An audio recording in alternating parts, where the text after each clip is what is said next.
When Kale and Adian seek information from soldiers who once guarded the mysterious fortresses that activated the night magic vanished, Kale turns to Dorian for support, only to be confronted with brutal honesty. Dorian calls him out for abandoning his friends when they needed him most, and Adian delivers a similar blow, accusing Kale of clinging to neutrality like a child too afraid to choose a side.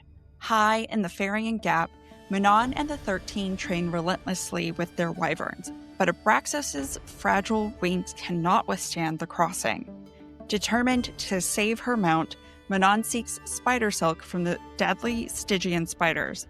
But even reinforced, Abraxas hesitates at the edge of the chasm. When Iskra lashes him to spark a fight, Manon's fury reveals just how fiercely she has come to care for her wyvern. In Wendlin, Selena and Rowan grow closer as their walls finally begin to crack. But during the Beltane celebrations, when Selena reaches the edge of magical and emotional burnout, the truth she's held on to erupts. Rowan is confronted with a devastating revelation. Maeve lied to him about Aelin, and his own cruelty towards Selena has only deepened her wounds. In the ashes of this truth, Rowan must reckon with who he has been and who he must become to stand beside the rightful queen of Terrasen. Hey there, we're Book Talk for Book Talk with Jack and Amy, your book besties who take the novels you love seriously. This is Jack. And I'm Amy. And we're bringing the tools of literary analysis to the women-written novels lighting up Book Talk, from romance to romantasy.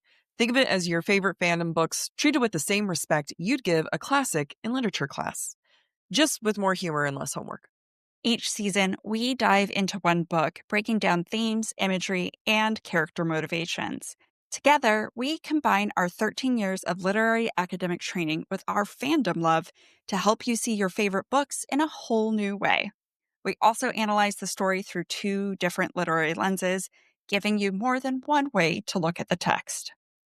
This week, we're discussing chapters 36 through 42 of Sarah J. Maas's third novel in the Throne of Glass series, Heir of Fire.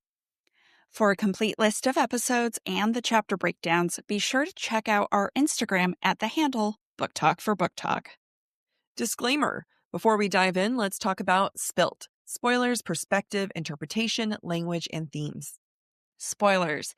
This episode covers Heir of Fire with the full context from the first 3 books, Throne of Glass, Crown of Midnight, and Heir of Fire.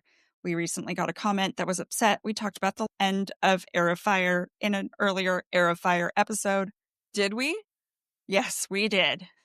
So, folks, if you are reading along and you don't want to be spoiled, this podcast is not for you.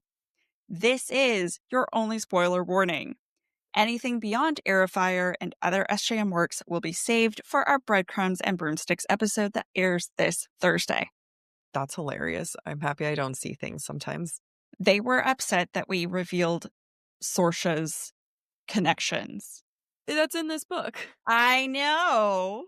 Where was that at? First episode. What? No, but where? Like, was it email or comment? It was a comment. It might have been Spotify. That's funny. Hey, if you're listening, if you made it to here, we're not targeting you, but we are listening your comment. Okay. We love you. Perspective interpretations. These are just our takes, our personal reading of the text. We don't speak for Sarah J. Maas, and we know that you'll have your own interpretations too. We love to hear them, so please share. I know we're taking longer. I know we're taking longer than usual, but you guys, we say this every time, and we record it anew every time because we take ourselves seriously. And if you are tuning this out and you're not listening to us, I can't be held accountable. If you're just skipping ahead, this is not the time to skip it. Look, skip through the ads, not this. Language. We use explicit language and we just don't care. Themes. We discuss topics like sex, violence, abuse, depression, self-harm, and death. We will do our best to flag heavier moments where we can, but listener discretion is advised. As always, let's keep the conversation going, even when you want to call us out. Tag us, DM us, or use the submission form on our website.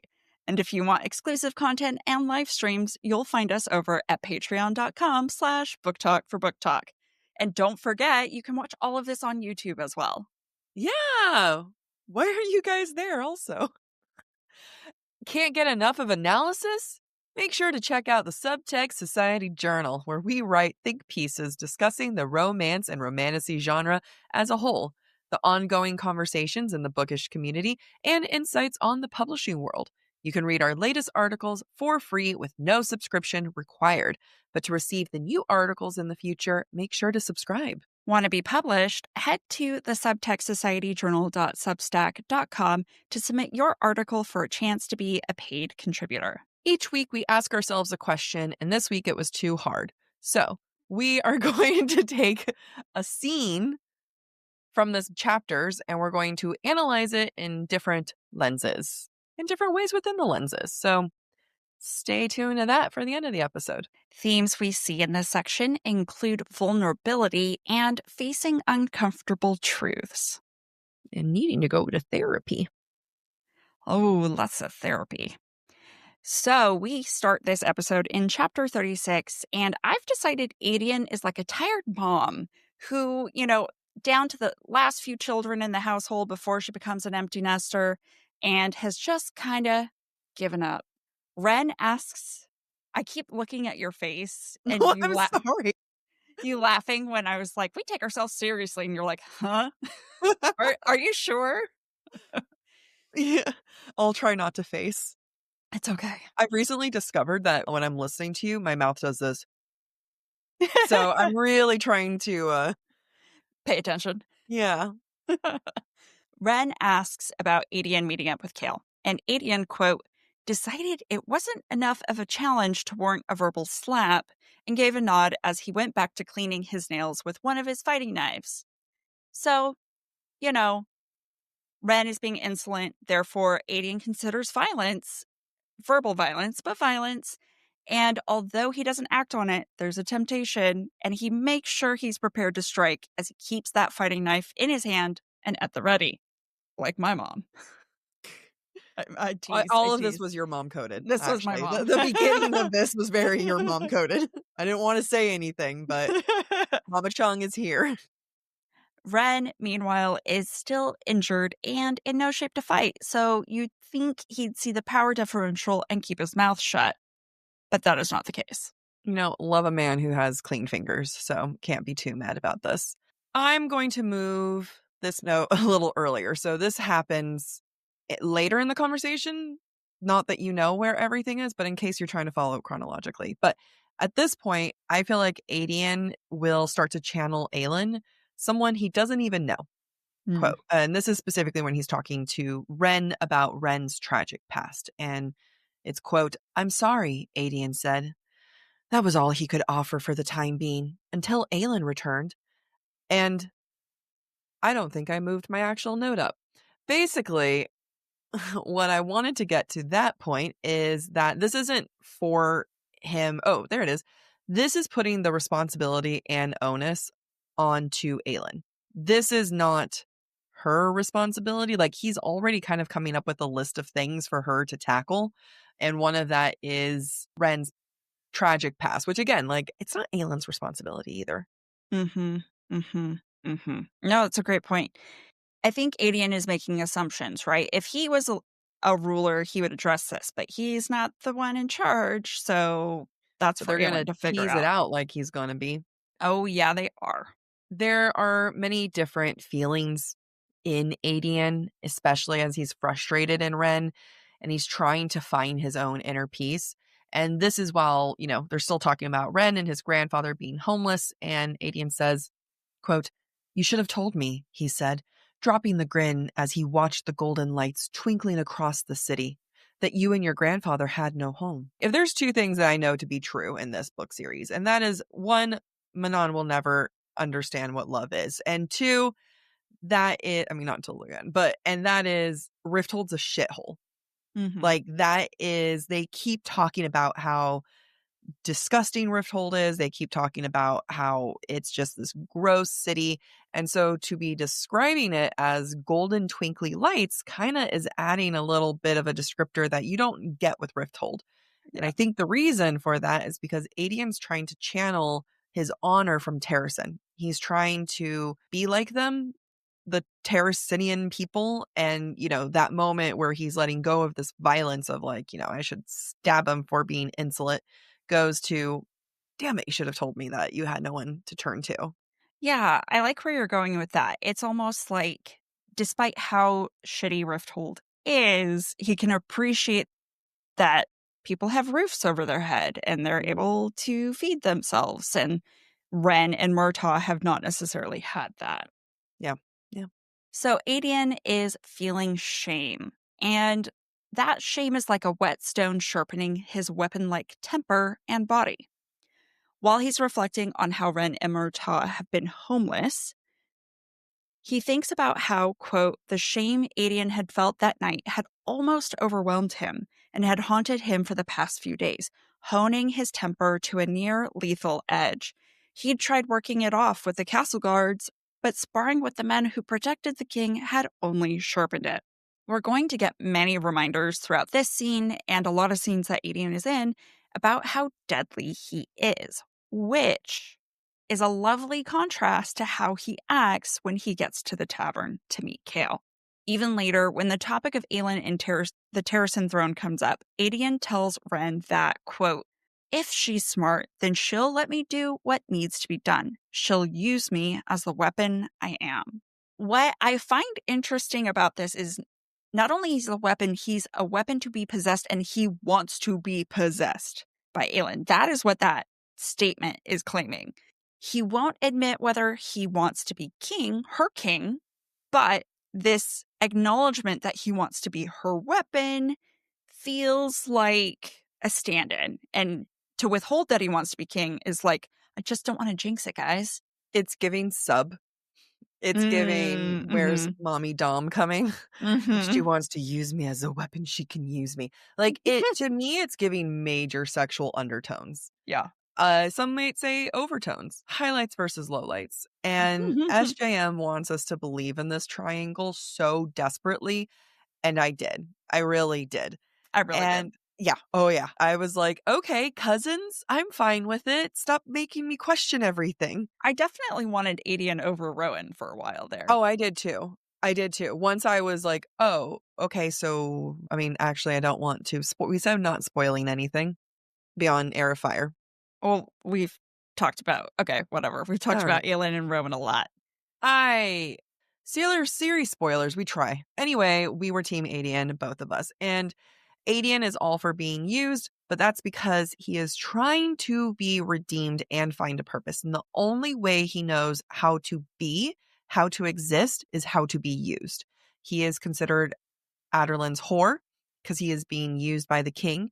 And his life does not function, has no meaning if he is not used himself. Mm-hmm. It's very sad. It is. Another thing that's really sad is everyone in this book feeling like they've just done unforgivable shit. And, everyone just feels horrible. Quote, I've done things, Ren said. Bad things. Adian had suspected as much from the moment Ren gave them the address of the opium den. So have we all, Adian said. So has Aelin. The last part in his head. Also, just because she's an assassin doesn't mean it can be justified, whatever. It's this idea of past wrongs and the things that we need to do to survive. And I struggle with this in books where there's no nuance to what you had to do to survive versus like, these are the past wrongs. And it's normally always saved for someone to like look at you and be like, the character, and just say, you had to do what you had to do. This isn't your fault. You got here. You survived until this point. And there's always that conversation always comes in. I would just love a character to just be like, you know what? I'm okay. I killed that person. They were going to come after me if I didn't. Wait for that Yeah. for my book. I mean, it is an interesting question about morality, and it kept making me think about Blood over Brighthaven. Like, what does it mean to be good? Is good intention enough? Is it the consequences of your actions? I think about that a lot, Yep. especially when we're at the gym.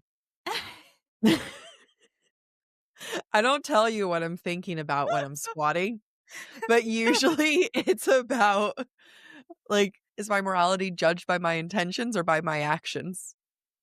And then I count to 8 and then I squat all over again, you know? I don't judge. We listen and we And don't judge. we judge a little.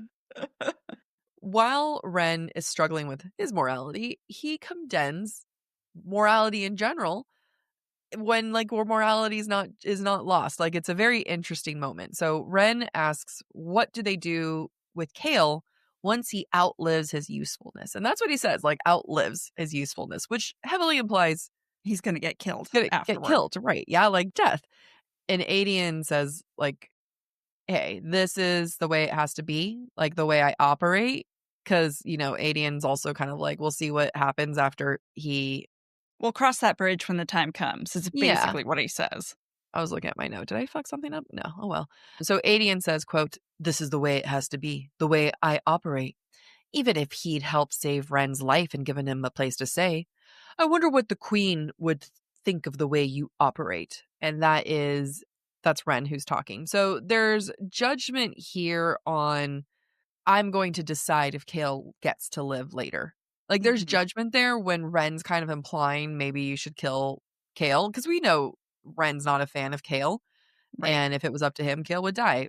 But it's like you can't go from, I don't know, like, hey, you should kill the captain of the guard to, you know, I hope our queen accepts the way that you are living morals. Like you just don't get to have the moral high ground. Honestly, that probably should have been one of our themes is the moral high ground because I feel Oh, like yeah. Dorian is like super moral high ground here. I think that one's justified, though. Oh, I can't wait for us to talk. When Adian goes to the tavern to meet up with Kale, we are in Kale's point of view. And while Adian's point of view acknowledges that he's a weapon, Kale's point of view emphasizes the threat that Adian is. But it's not what you would expect given Adian's point of view. So this is when Adian stands up and speechifies and is like, you know, you guys, I'm with you, Till the bitter end, soldier, yeah, soldier, man talk. yeah, yes, yes, yes. Quote, for a heartbeat, as the room thundered with roars and cries, Kale beheld what truly made Adian a threat. Adian was not a noble in a castle sipping wine. He was metal and sweat, sitting in this filthy tavern drinking their ale. Adian made sure that they believed he would fight and die for them. Thus, they would fight and die for him. This is really meant to show us that he has it in him to be king. If Adian Mm-hmm. wants to be king, he absolutely could be, which again is just making us more confused. And Mm-hmm. it's meant to show like Adian is a true option for Aelin, Mm-hmm. which makes sense that this is happening at the same time that Selena is starting to get horny for Rowan. Yep. Yep. Yep. Yeah. There's a funny juxtaposition that happens between this scene and what's happening with Aelin and Rowan. Yeah. I also love how we're at the point where we keep going back and forth between Aelin and Selena versus previous episodes. It's just been Mm. straight up Selena. Yep. And I think that shows that we are entering true metamorphosis here. Yes, I completely agree. That is should have also been a theme that we You decided. know, everyone just take a moment, close your eyes. And we said that. Because of the threat that Adian poses and knowing what Selena/Aelin is capable of, Kale fears for his kingdom, reminding us where his true loyalties lie.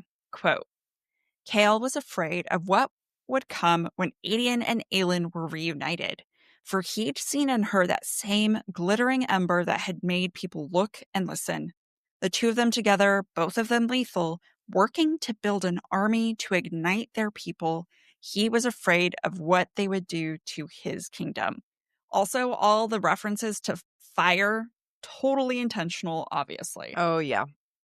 But in this moment, Kale views these two, Adian and Aelin, as monsters who would destroy his home.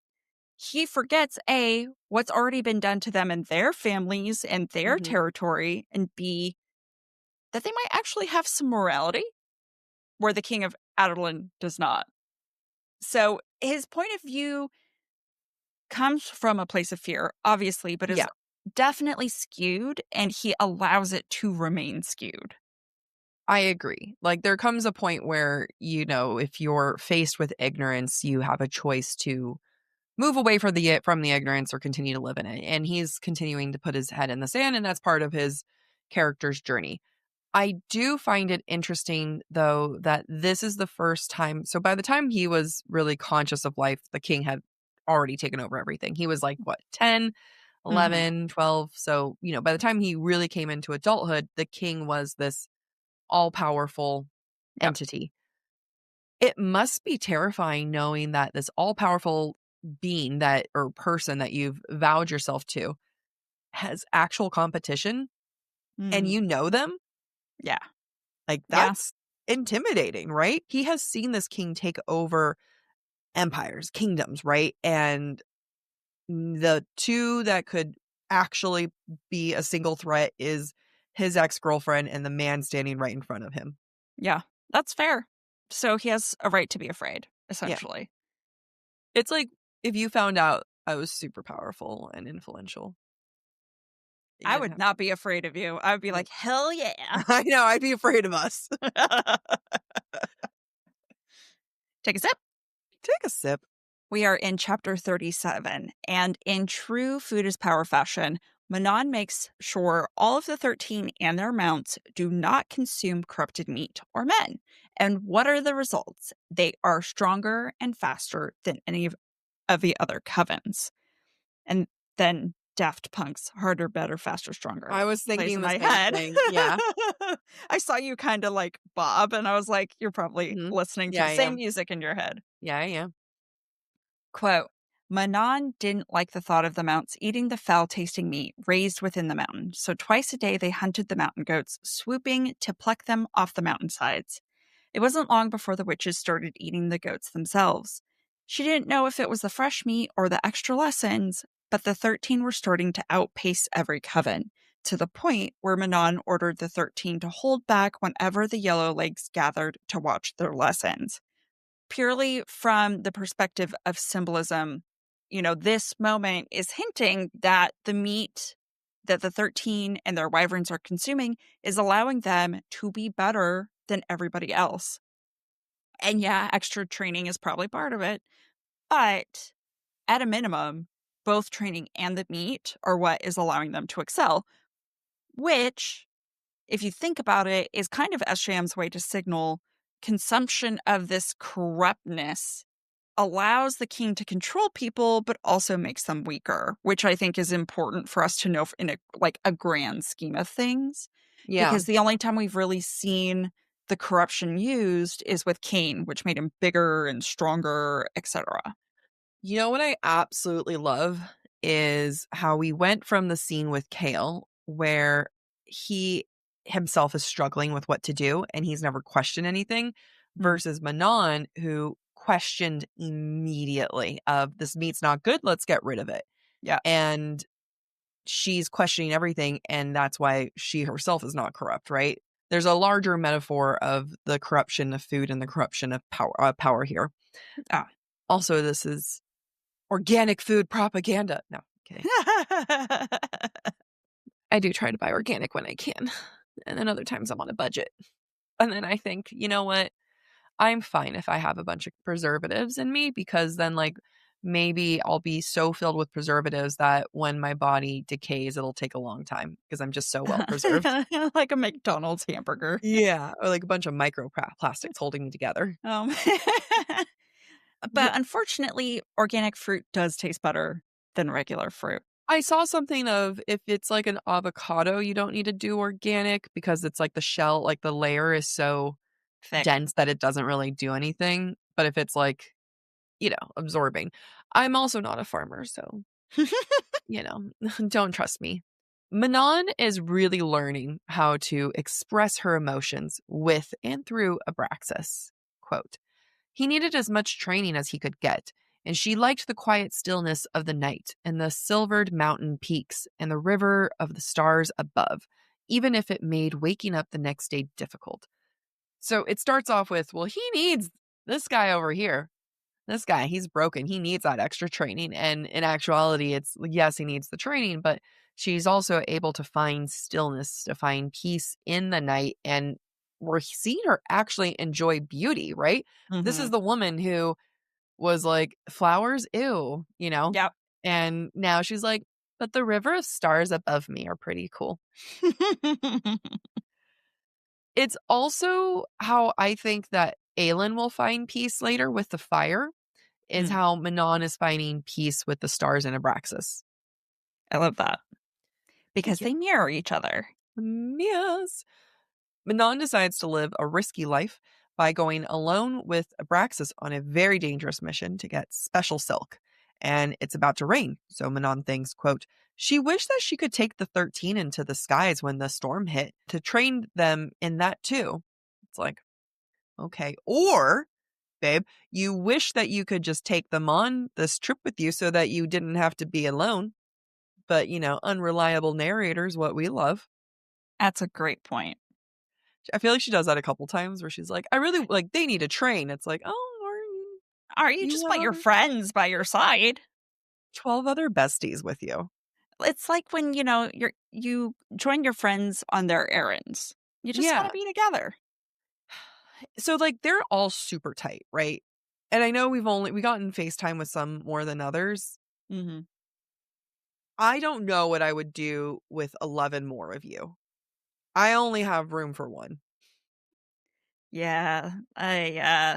Even one more of me would be too much. Can you imagine 11 more of me? No. It's too No, much. you It's would be too my much. favorite of the Out 11. of all the you know what? Out of all the clones of you, Amy, you'd be my favorite too.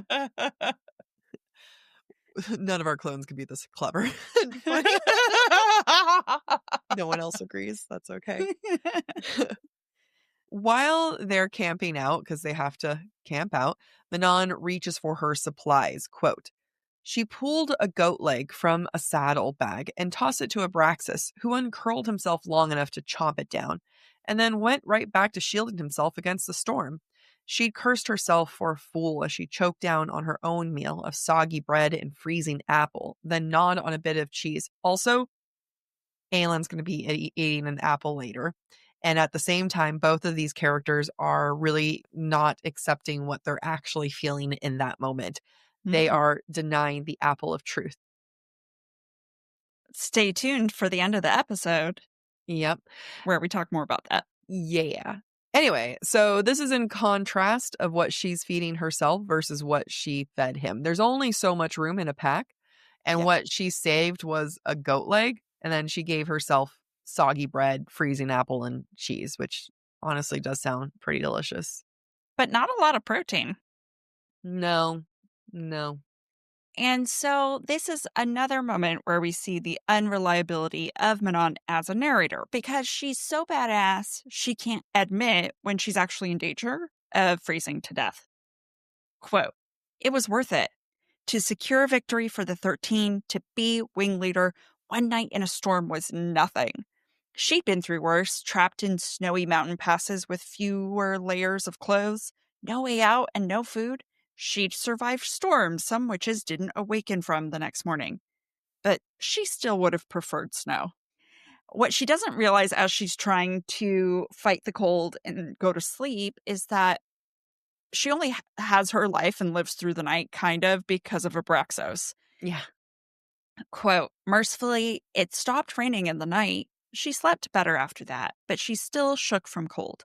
Though it felt slightly warmer, those small hints of warmth and dryness were probably what kept her from shaking to death or getting ill, she realized as she dozed off. Then she wakes up and sees that Abraxos has cocooned her under his wings and is like breathed his hot, probably stinky breath into that cocoon to keep her warm. And what I love about that when she realizes all of this, the scene just ends. You get Mm-hmm. no emotion from her. She just dusts some icicles off of him and the scene cuts out. And I think that's intentional from a writing perspective Yeah. because if SJM had stayed in that scene, Manon would have felt something and we would have had to acknowledge it. But Manon is choosing to remain detached in her head. She's not really detached, but she's remaining detached from her emotions and trying to avoid acknowledging that attachment that she's developing for Abraxos. Yeah. I actually want to read that scene after she realizes that, he's the one who saved her overnight. Quote, when she opened her eyes, she was in shadow but dry and warm, thanks to the massive wield shielding her from the elements and the heat of Abraxas's breath. He was snoozing, a deep, heavy sleep. She had brushed ice crystals off his outstretched wing before he came awake. Her heart is icy and has icicles. She has the Mm. cold, icy heart. And her brushing away the icicles off of his wing is like brushing away the ice around her own heart. Oh, that's a great metaphor. It is. Without Abraxas having wrapped basically or shielded Manon through the night, she probably would have died. And without realizing it, she has therefore become reliant on him. And, in some way, they're going to develop this codependent relationship. But what we're seeing is they're a team. They're becoming a team. And we see that again when Manon interacts with the Stygian spiders. I love this little moment as the Stygian spiders start to approach Manon. Quote, Abraxas paced like a mountain cat, tail lashing this way and that as he watched the cave. So he thinks the spiders are a threat to Manon. He doesn't like it. And also, cats love to kill spiders. At least my cats do. So I was like, oh, yeah, that's on point. Yeah. I mean, even the way that he uses his body is to protect Manon. Quote, Mm-hmm. he draped his long tail along the length of the cliff's edge, a physical barrier between Manon and the plunge. Manon stared him down. Like she's even struggling to accept him being like, hey, I'm going to just put myself here so you don't fall off. And she's just Mm-hmm. like, screw you. It reminds me every time you walk past a certain batch of rocks after the gym and I need to stop letting you walk on that side. Like I need to take over walking on that side because I'm always like grabbing you and moving you away from that. And I'm like, I saw it. Don't worry. No, you didn't. You're too close. It's like if you saw it, that means you're purposely putting your feet that close to this edge. So I want to stop and acknowledge the Stygian spider and where Stygian originates from.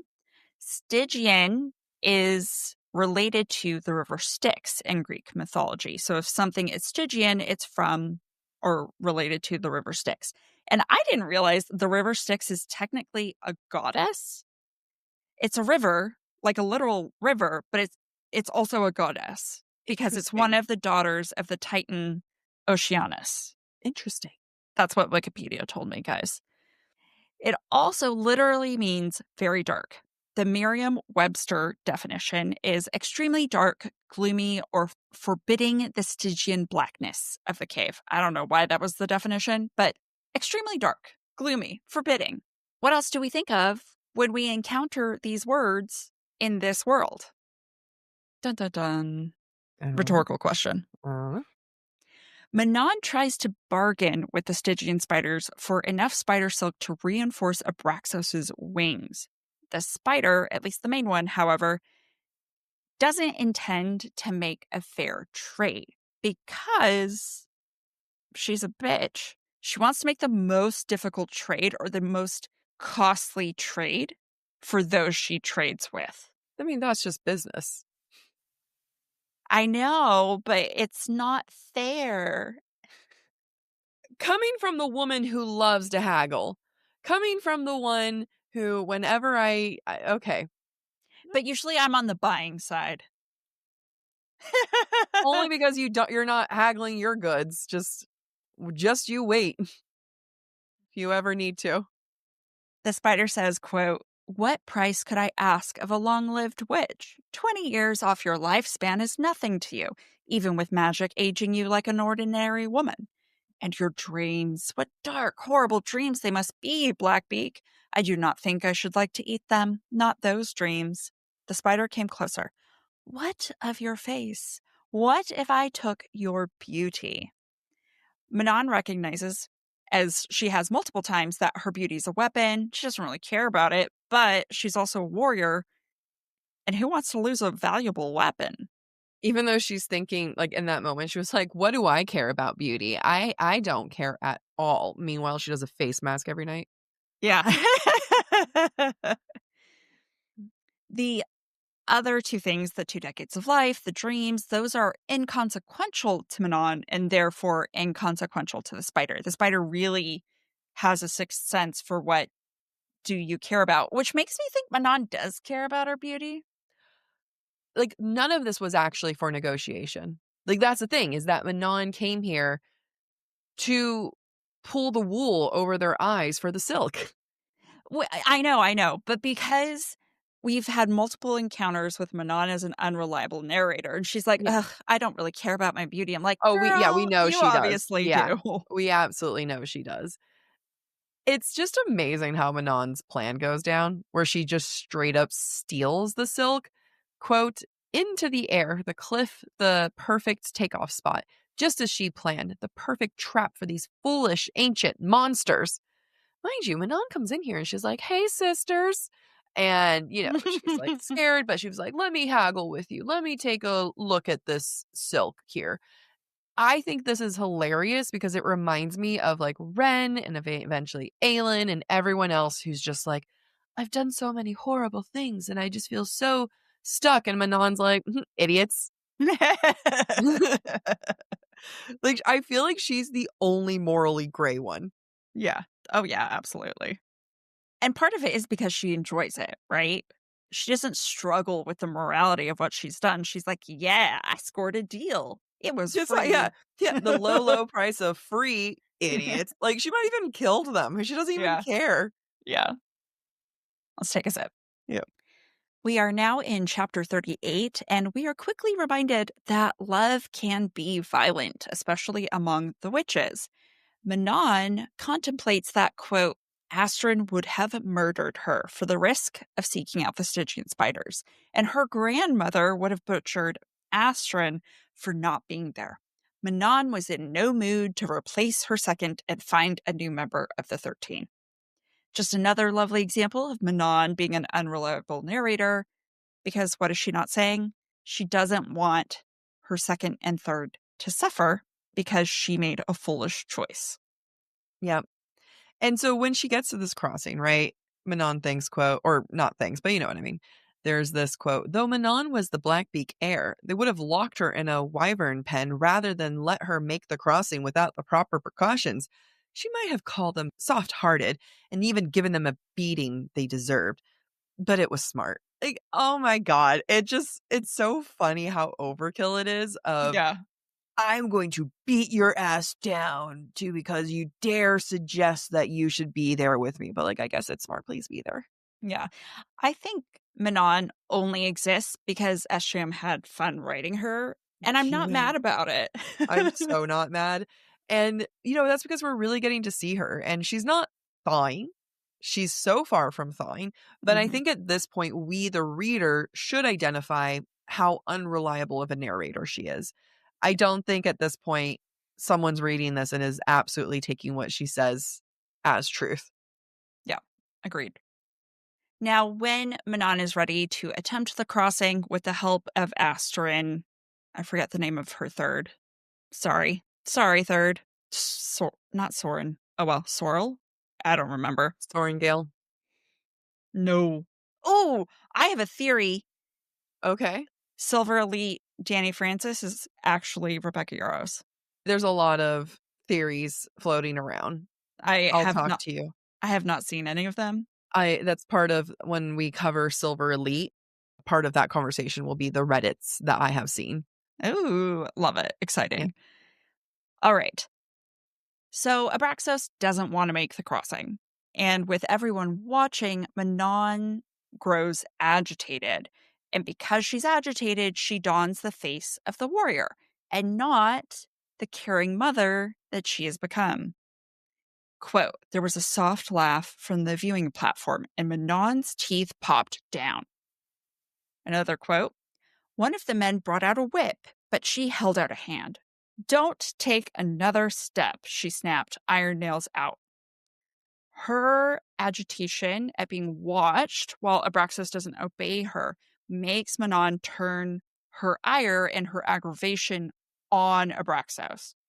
Quote, If you don't let me into that saddle and make that jump, I'm going to have you confined to the darkest, smallest pit in this bloody mountain.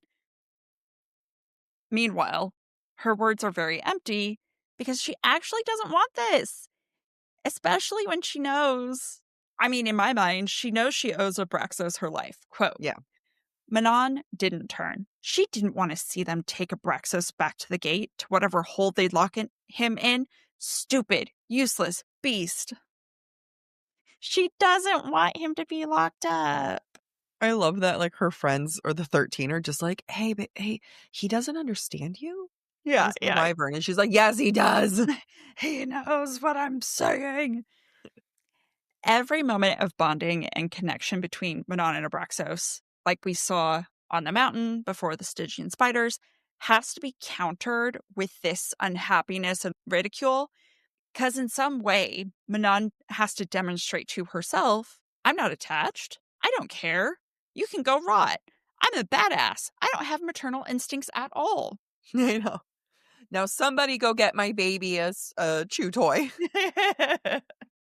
So Iskra, the Mm. absolute bitch, comes in after Manon loses the Battle of Wills, and she decides to whip our baby Toothless. Mm. It just makes me so sad. Quote, a whip snapped between them, and there was a roar of fear and pain. Manon stopped dead.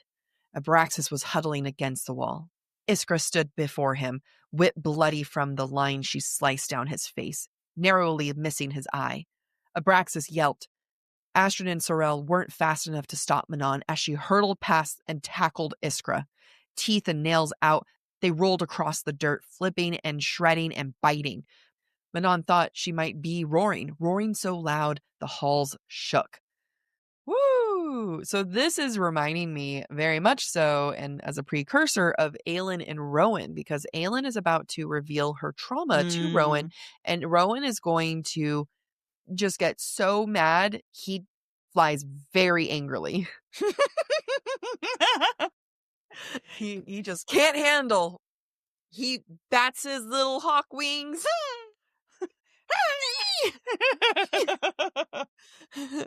And whenever they're like, he roared. I'm like, okay, I know. What is he? A falcon, a hawk? It's Hawk. you know what I mean? Like, I know what they sound like. It's not that, but hold on. Let me hear. Give me a second. I just want to because it's so ridiculous to make it feel like hawk sound.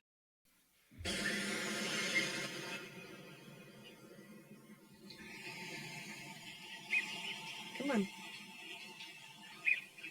It's coming. Trying to fast forward. Oh my god. Fucking hawk call already.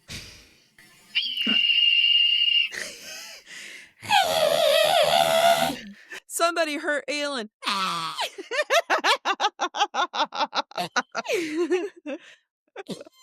So hurts me.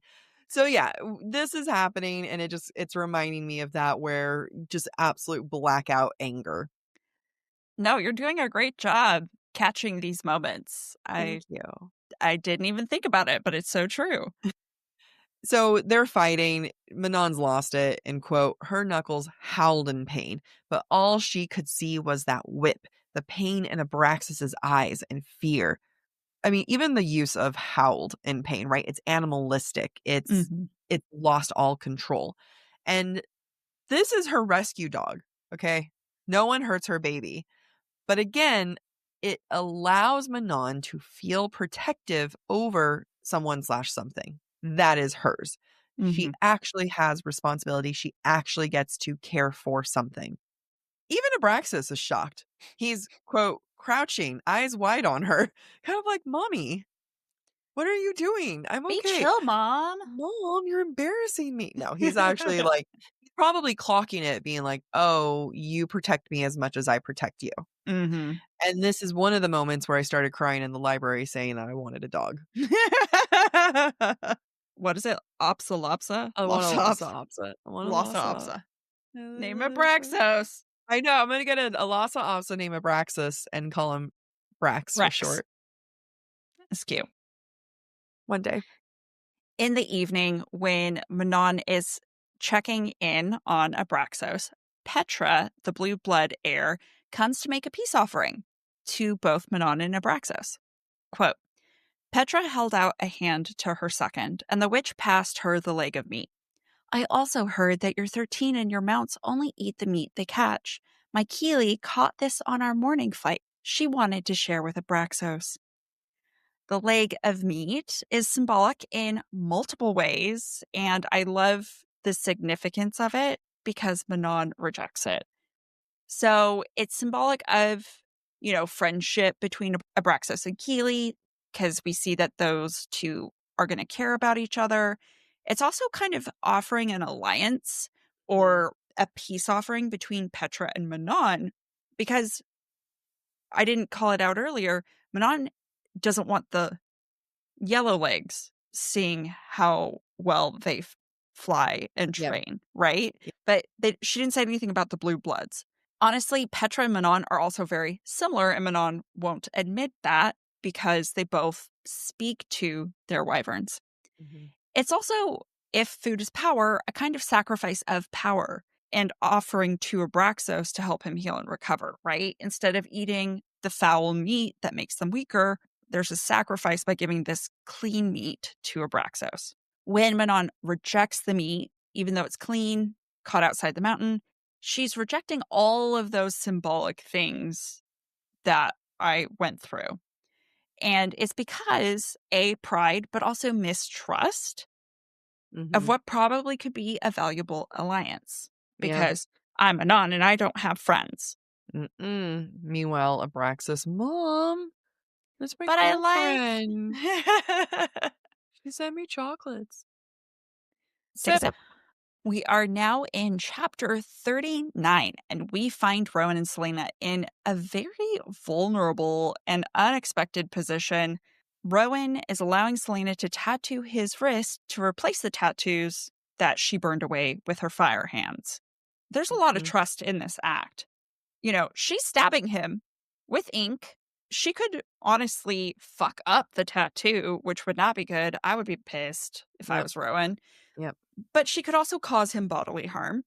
And, that I think is saying something for Rowan. What I'm trying to say is he's allowing himself to be vulnerable to Aelin right now, Mhm. physically, which makes sense then why he's able to be emotionally or mentally vulnerable with Selena as well, Yeah. and why he tells her about his past and tells him stories when she asks. Yep. The act of tattooing reminds me of something. Quote, a hiss as she took the needle and little mallet and made another dark, bloody mark in him. It reminds me of when he bit her. She gets to pierce him. Mm. She is now being the one piercing his skin and is leaving the mark on him. I had a really dirty thought. I'm sorry. No, go ahead. You share it with the class. So when he bit her, you talked about sex, losing virginity. Mm-hmm. So I'm She's like, well, pegging him. she's that's exactly what I thought. The second you started, I was like, pegging. All Okay. roads come back to pegging. I'm glad we understand each other. I, yes. Okay. There's this thing I want us to do. It's a TikTok trend. And We're we not going to both peg each say, other. we're not going to peg each other. I was, first off, that's never an option, too. What kind of TikTok trend is that? It was before you said TikTok trend in my head. It was like, so we're going to, never mind. Please keep going. We'll get to the TikTok trend another time. So, what I love about Rowan letting Aelin tattoo him is that he's training her, but in a different way, and from the training that they're normally doing with the magic. And this training is important to Rowan and it's meaningful. So now she's putting herself as the apprentice position Hmm. because she craves his mentorship. Like she even at one point is like, so you were an apprentice and you Mm-hmm. had a person teach you? Or so she's like, she really craves she really craves him, really, like, as a mentor. That's a really good point, which is why their conversation at the end of these chapters is so important to her. Yeah. Yep. So Aylin's about to do a little spiral of self-hatred and assumes that everyone hates her as well, particularly Adian, quote, because not only would he have recognized her, but if he knew what she'd done with her life. This is just like Adian, who hates himself and hates everyone. Everyone just hates everything they've done, which is why I think Manon is refreshing because she's unapologetic. But Yeah. to bring it in at this point, and to kinda have the fact that both Adian and Aelin have similar thoughts of, They would never understand me, they would never forgive me." You're also building tension within the reader of thinking, Mhm. "I can't wait for them to meet again. I can't wait for that reunion, that we get to see what that's gonna be like when they both say that they forgive each other," right?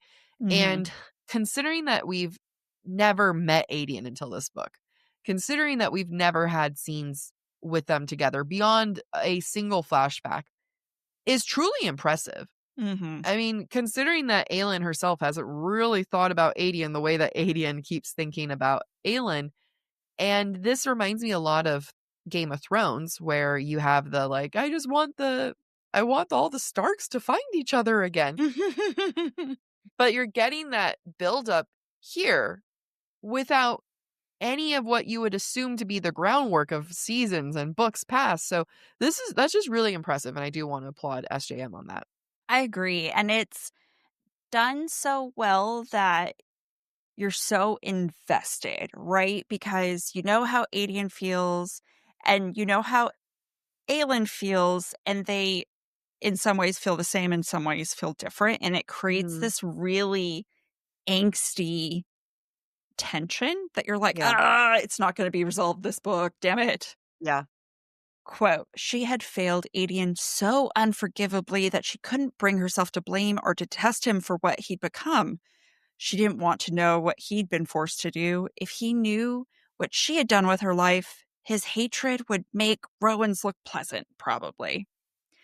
What I love about this is for a while, it mirrors Adian's sentiments, right? Aelin and Adian are like, I can't blame them for what they've done. Life has been so hard for them. Mhm.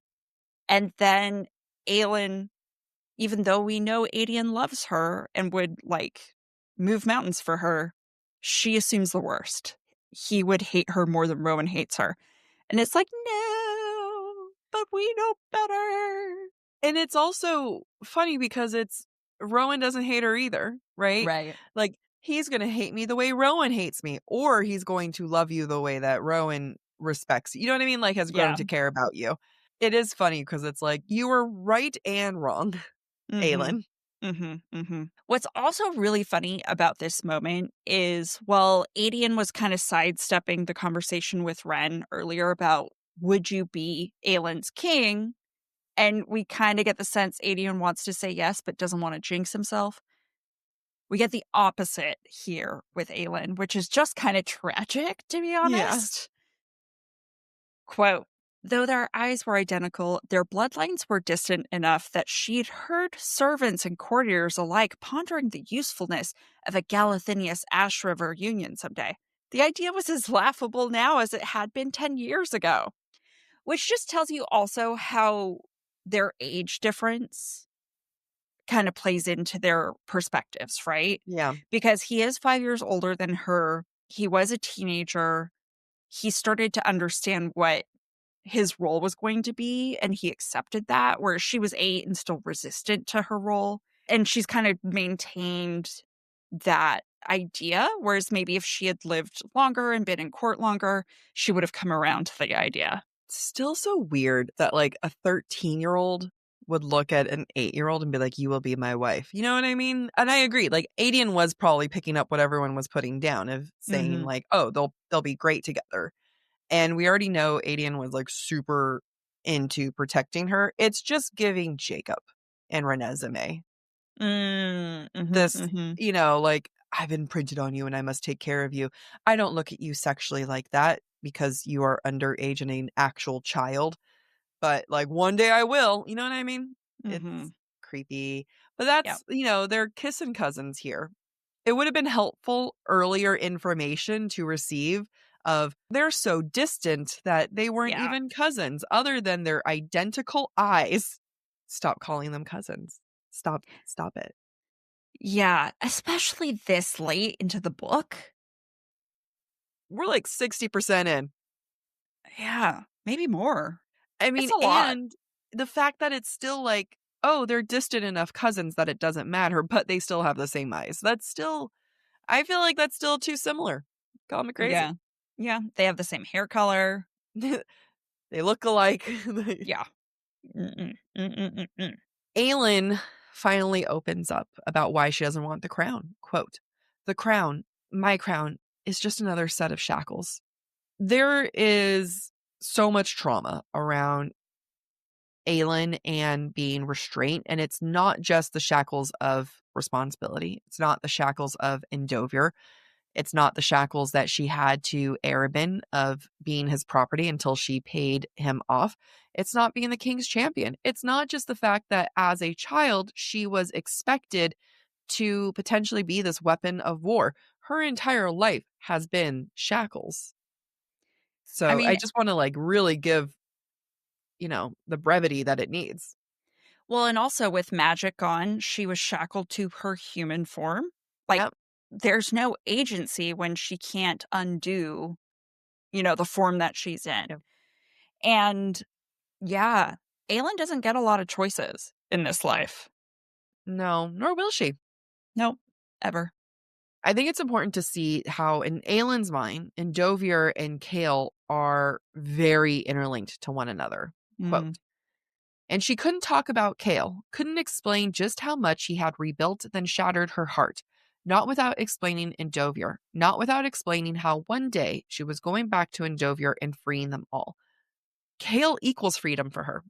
hmm. Yes, Dorian is the one who came to get her as a champion, but Kale is the first person that we see in that book, right? He is the Yeah. one who is walking with Selena, and he's the one who trains her.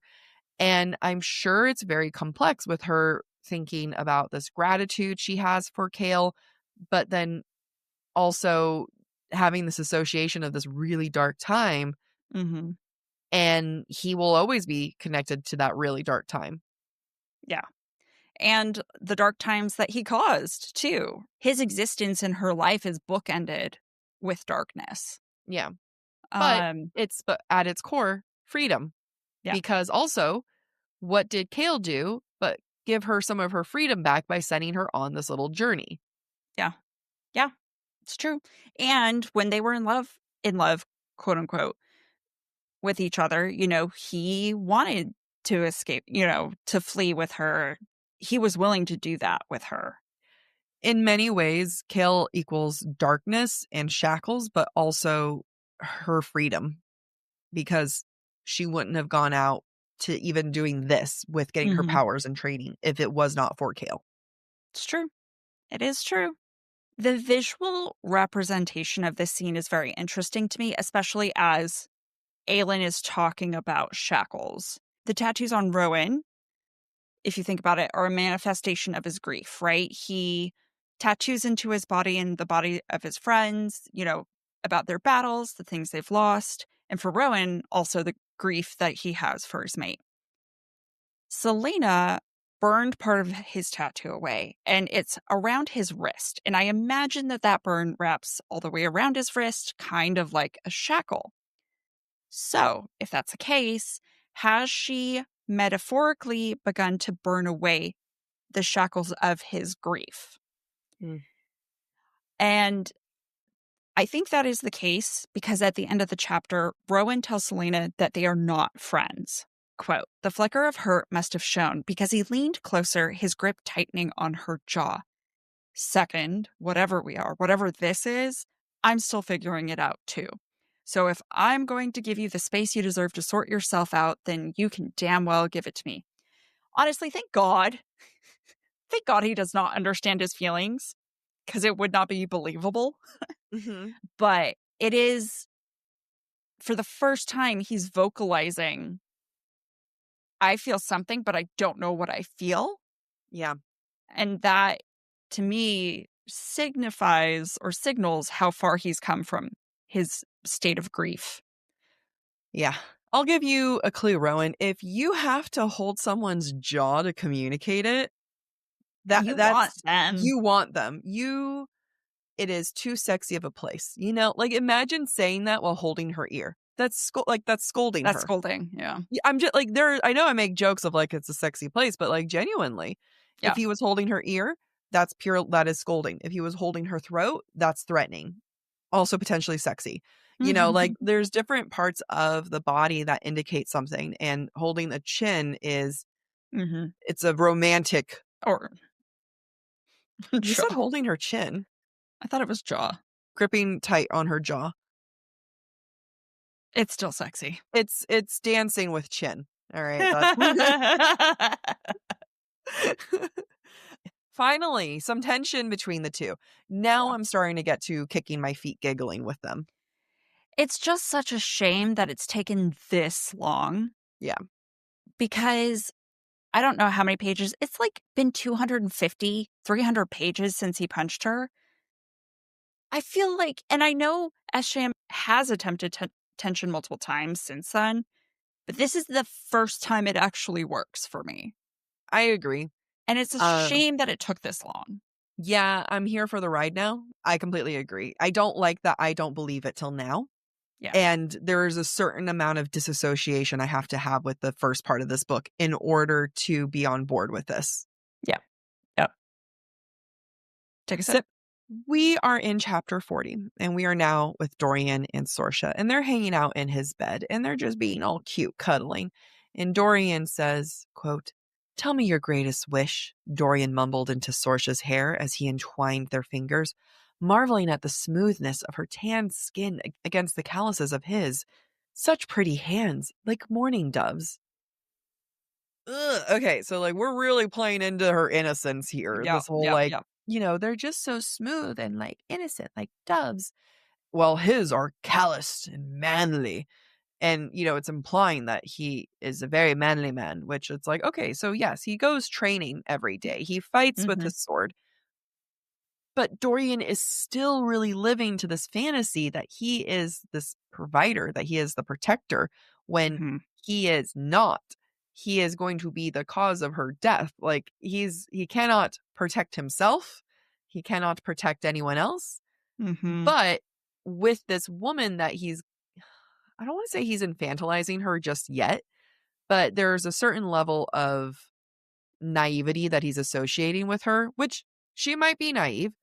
She's also a woman, but to play that up is to play up his like wise man provider. Yeah. Yeah. It definitely, and to some extent, it is Dorian. To some extent, it's SJM. It's laying it on really thick, so you don't expect the truth about Sorsha that's revealed at the end of the book. In this book. This book. This book. This one. This one that we warned about. Yes, I think it is a little bit of SJM trying to keep us away from the Sorsha twist at the end. However, it's still so Dorian because you get this moment here, quote, "He'd always been generous with his lovers. Usually he gave them gifts to keep them from complaining when he lost interest. But this time he genuinely wanted to give her things." Oh my God, guys, red flag galore. Eh, Love bombing. It's love bombing. Love bombing, but also there's just something about like I didn't see the women I was with to have any value. So I paid them off for sex so that they could shut up.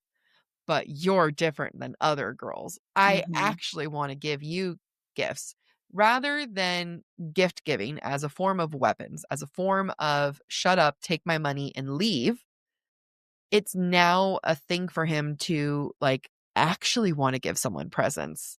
And that's just something where I don't like this idea of like, oh, the women in my past, I just wanted them to shut up. I'm willing to have you talk. Red flag, my man. But that's Dorian. He's a red Yeah. flag guy. Yes, he was. He definitely was in the beginning, Throne of Glass. Is he now? Mm, yeah. Yeah, Yeah, maybe. absolutely. Still pretty red. Sorsha doesn't realize that, though. Poor Sorsha. He is as red as his red flags are as deep as his ignorance. Okay, so the deeper his ignorance, the deeper his red flags. Yeah. Gotcha. This is me trying to give him an out, but continue.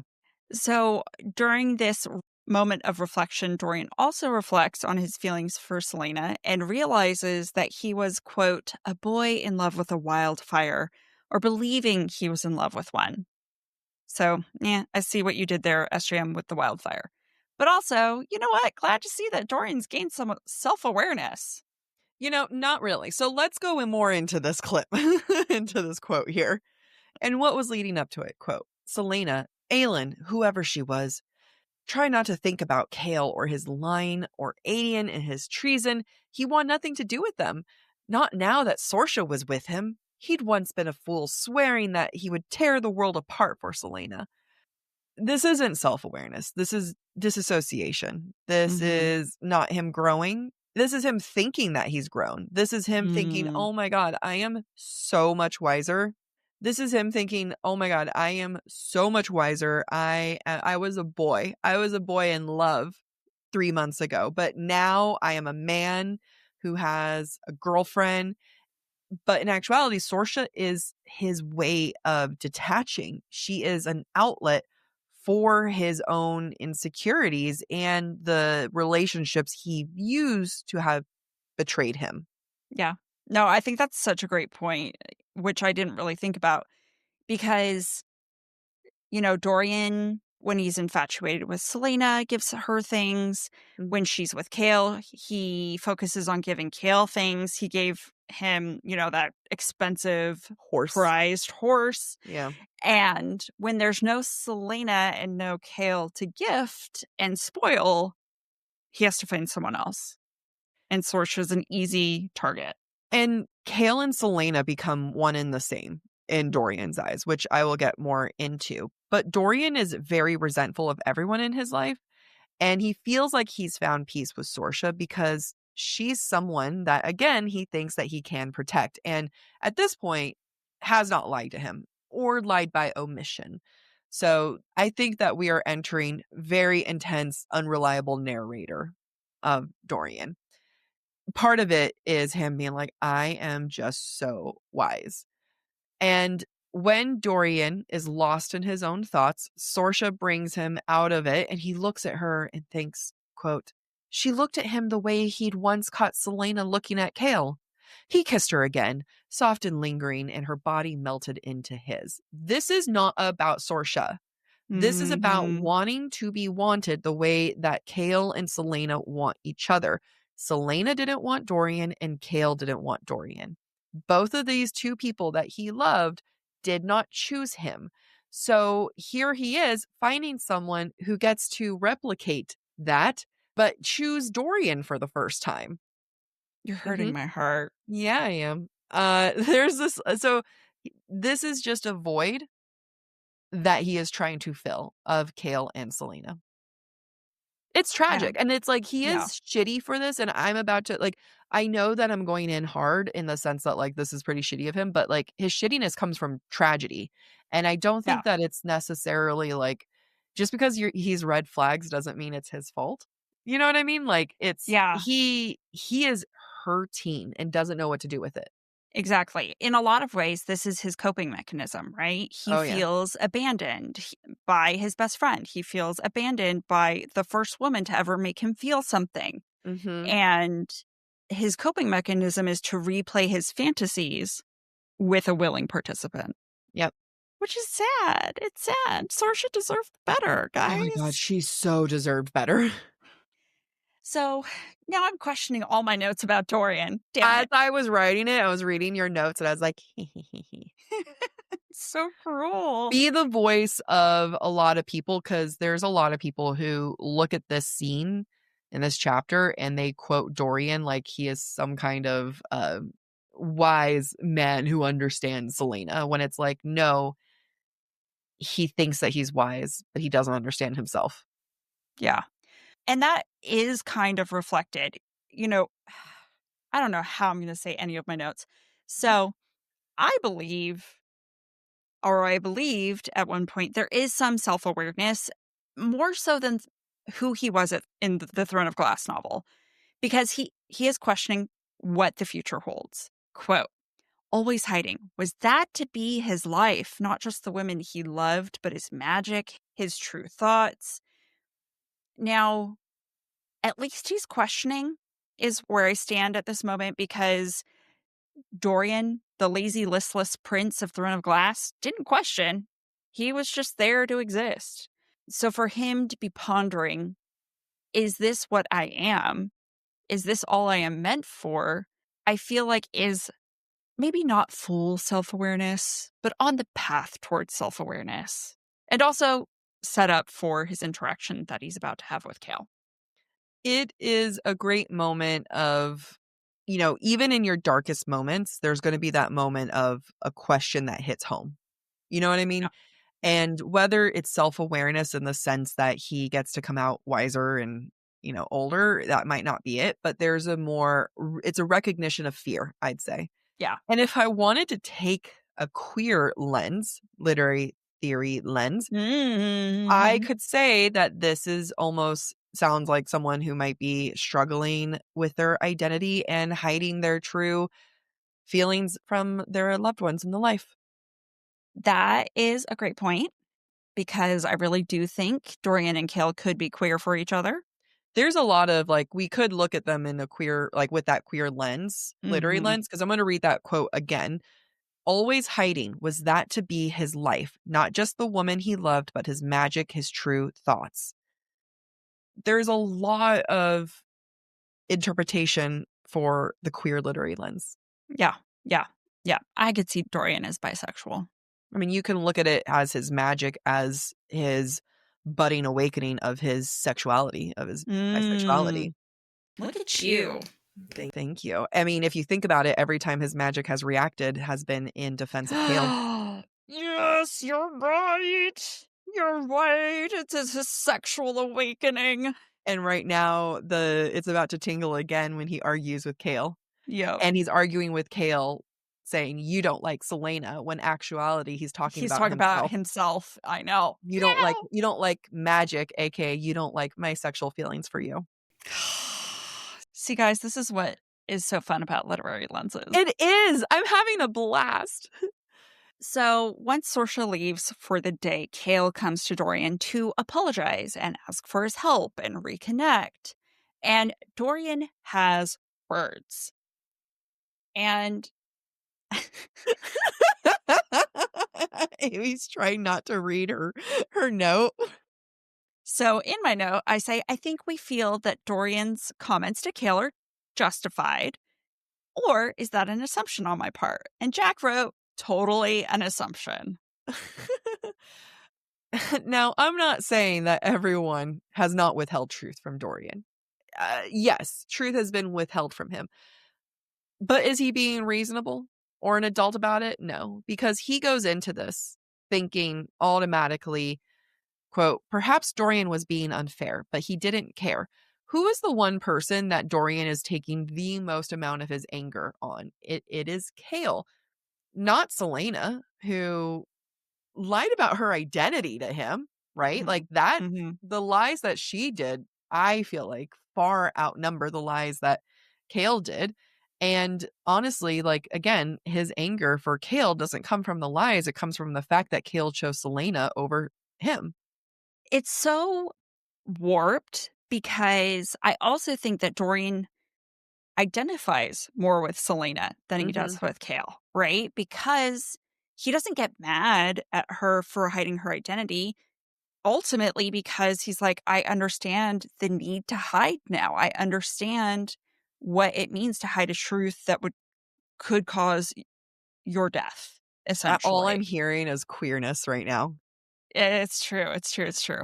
And I think why I feel like it's justified, maybe because it's my queerness coming out here too, but Dorian, in identifying with Selena, calls Kale out for not giving Selena what she needed, and therefore, by extension, is incapable of giving Dorian what he needs, right? Mhm. And it feels justified from my point of view as a reader because Yeah. Kale the night before was just questioning Yeah. Adian and Aelin, like, oh, these two aren't a good combination. They're going to be monsters. Forget morality, etc. Do you have something you want to say? Yeah, I do. Okay.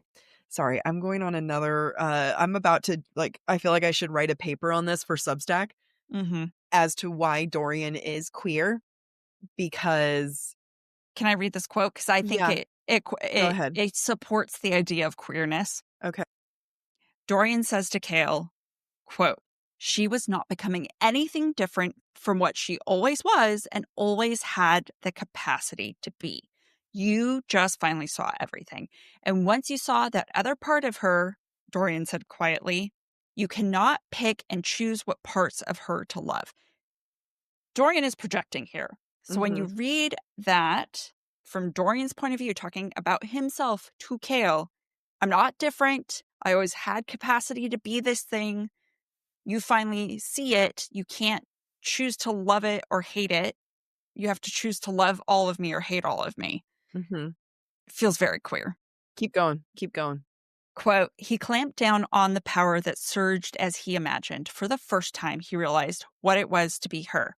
As for Selena," he said again, "you do not have the right to wish she were not what she is. The only thing you have a right to do is decide whether you are her enemy or her friend." He wants to be Selena because Selena is the first time that Kale has ever swayed from what Mm, is right. mm-hmm. Also, this is a spoiler for a future book, but with zero context of what I'm spoiling.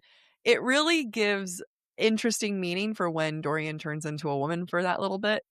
Oh, I totally forgot that. I do too. I forget about that a lot. But there is this desire to connect to whether it's Selena. I'm not saying to be gay is to be feminine. I'm going to say that there is this desire to be Selena because Mm-hmm. Selena is what captured Kale's attention. And Selena's a woman. So there's this innate desire to kind of be similar to that.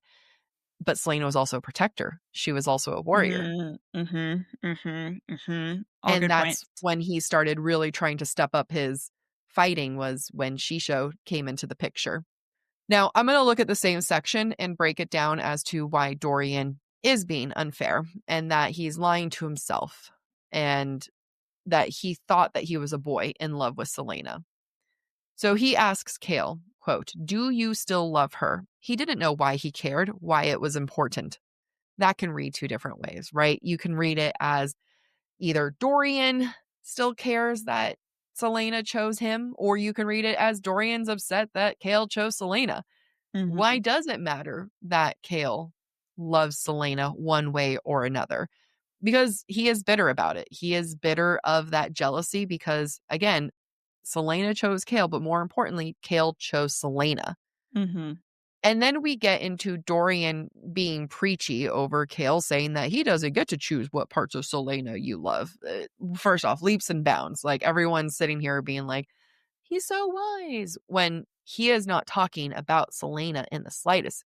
he's Dorian right. is talking about himself there. It is absolutely unreliable narrator. This is a very wise thing to say, but he's never talking about Selena. You don't get to Mm, pick and choose, Kale, the parts of me you love, the parts of me you get to be loyal to. Are you loyal to Dorian, your friend, or are you loyal to Dorian, the prince, or are you loyal to the crown? mhm, You don't get to choose which parts you're loyal to. And I would also like to point out that when Kale answered if he was in love with Selena, all he says is, quote, "But I had to get her out of this castle because it was too dangerous and she was what she was becoming." He never said, "I don't choose the parts. Like, I only love this part of her." Like, there's no choice. There was the fact mhm, that she is dangerous. And again, Kale, I'm not saying Kale is innocent in this, but Dorian is using Kale as an outlet. You know, it's this hearing Kale, the man he loves, say, Selena's too dangerous. Well, Selena is Dorian. So Dorian is Dorian's too becoming too dangerous. dangerous. Mm-hmm. And so he's using Sorsha the only way he knows, and that is to project himself that he is better and wiser. Mm-hmm. Mm-hmm. And that he's equivalent to Selena. Yep. Yep.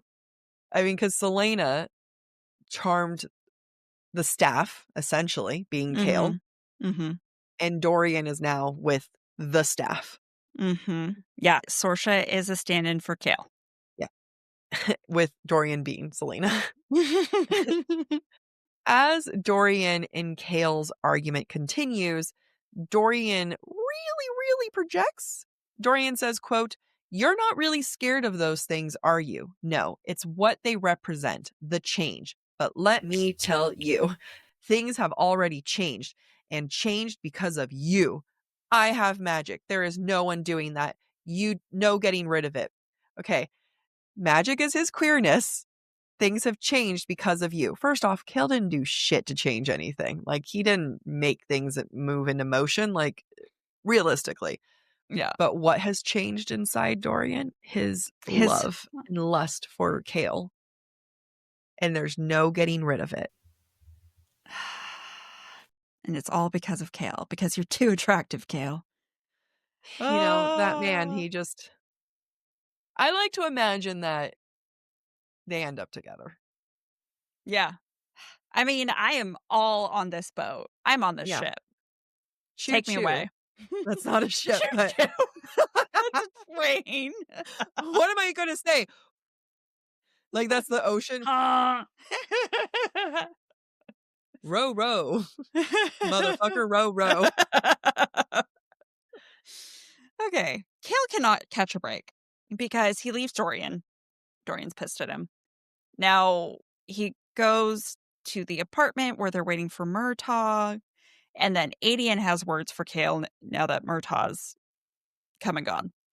And it echoes Dorian's sentiments, although maybe a little less queer, but also kind of queer. Kale tells Adian, "I am on neither side. I only wish to help my friend before I leave for Aniel." Adian responds, "Perhaps that's your problem.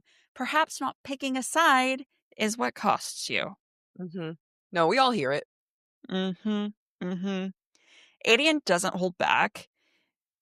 Kale even describes his face as lupine, which, Adian's called the Northern Wolf, so it makes sense they go together. Mm-hmm.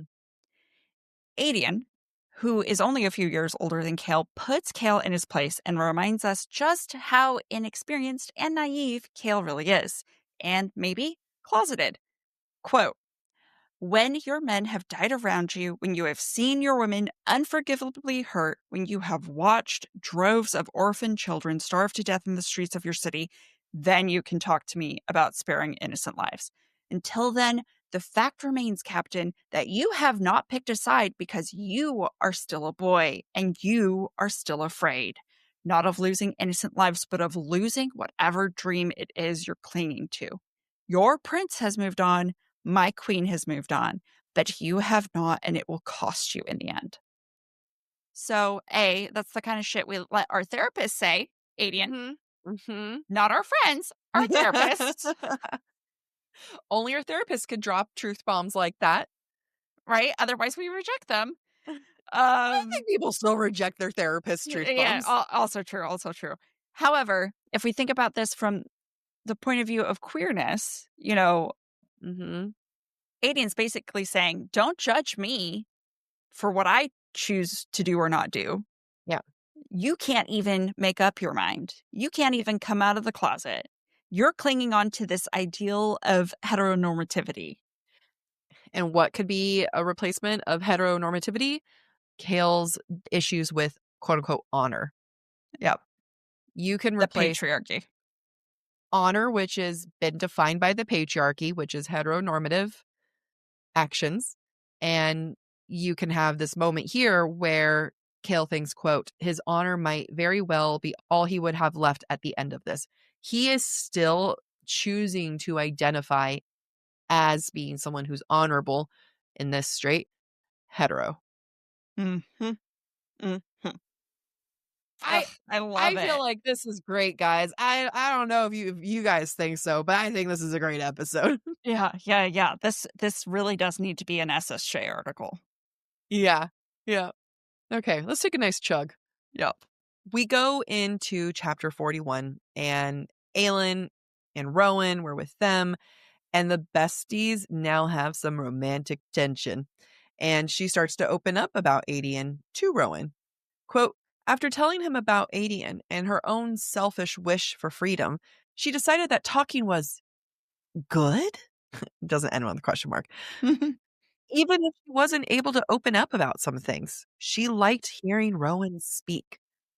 It just reminds me of, like, Taylor Swift. "Hey, kids, spelling is fun." Oh, But, like, yeah. "Hey, kids, therapy's fun." Actually, it's quite hard, but highly recommended. Yeah. Yeah. Except finding a new therapist sucks. I've been through 6. Not of my free will. No, I know you haven't. I've only had 2. I think you're gonna like it. No, it'll be good once I find the right person. Yeah, but keep trying. Yep. So back in Wendland, Rowan and Aelin had this reprieve of and they had this vulnerability. But ultimately, Rowan is still going to be a hard ass when it comes to training. But he's learned a little bit. Quote, Rowan pushed, dragging her from ruin to ruin, the only safe places for her to lose control. At least he brought food with him now, as she was constantly starving. At least he's feeding her. Nobody wants to deal with a hangry Aelin if she's going to burn the place down. We then learned that Beltane is a few days away. Beltane is one of 5 Gaelic fire festivals, typically around the 1st of May. Reminds me of Samhain, which I think is also Gaelic. Beltane marks the start of the summer and quote unquote return of fertility and life. And let me tell you, I mean, Aelin's coming back to life, right? And there's some deepening desires between Rowan and Aelin, which feels a lot what Someone's ovulating. That's someone is ovulating. Yes. I can it's so funny. Not me. I'm currently PMSing, but it's obvious when I'm ovulating. It Aelin really might is. Aelin might be ovulating. Yeah. And, I think it's important that this is the point where not only is Rowan and Aelin's relationship deepening, but it's also the breaking point for all of Maeve's lies about Aelin that she's told Rowan. And part of that is also because it's a time when Aelin feels safest. Quote, it was her night, her mother had said, a night when a fire-bearing girl had nothing to fear, no powers to hide. Aelin Fireheart, people had whispered as she bounded past, embers streaming from her like ribbons. Adian and a few of her more lethal court members trailing as indulgent guards. Aelin of the Wildfire. Fire is freedom, or there's freedom in fire, which will be a clue for later when we talk about baptism. Mm. Aelin is starting to come more into herself, which is why we are calling her Aelin and not Selena. Quote, a wretched part of her was somewhat pleased by the few admiring glances she caught being thrown in her direction by the visiting males. We love it. We love to see it. That realization that femininity can be used as a weapon. And it's Hmm. okay to like it. It's okay to be like, ooh, I'm being checked out. Yeah. That's awesome. Something that she hasn't even tried to use on Rowan, right? This is a skill, this is a weapon that she hasn't even remotely tried to flirt with him or anything like that. And that's Hmm. something we've seen her use everywhere. Like, remember when she went to the village and she was like trying to flirt with the baker or whatever? Hmm. She didn't try this shit on him because anyway, She, but she wants his respect. she wants his respect and then his dick. But Aelin also gets jealous. Quote, though she did catch a few females looking at him with far warmer interest, she wanted to claw their faces off for it. Okay, we're now Okay. romance. Talk about romance there into a territorial. So at the party, Aelin's in charge of the fire, and it's funny to me because it reminds me of the previous books. The quote, the music was, oh no, this is right, just The Crown of Midnight. Book. The music was already so inviting, the dancing around the fire so joyous, and the food on the tables smelling so delicious. And here she was, far from it all, just burning. It Mm. reminds me of when she was posted as a guard with Kale back at the palace. Yep. Yep. Yep. Yep. The We are time that Kale goes and finds her and they dance. This is a replacement of that moment. Such a good point. Thank you. So while Selene is controlling the fires, when the next scene starts, there is no use of any of Selena's names until she is fully conscious after the ice baths.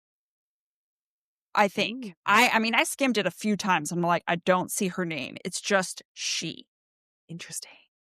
And it's not until the inferno inside her has calmed down that she is then again called Selena. And I think that it's demonstrating to us this transition, this metamorphosis of Selena to Aelin. Like, this is really a turning point for her.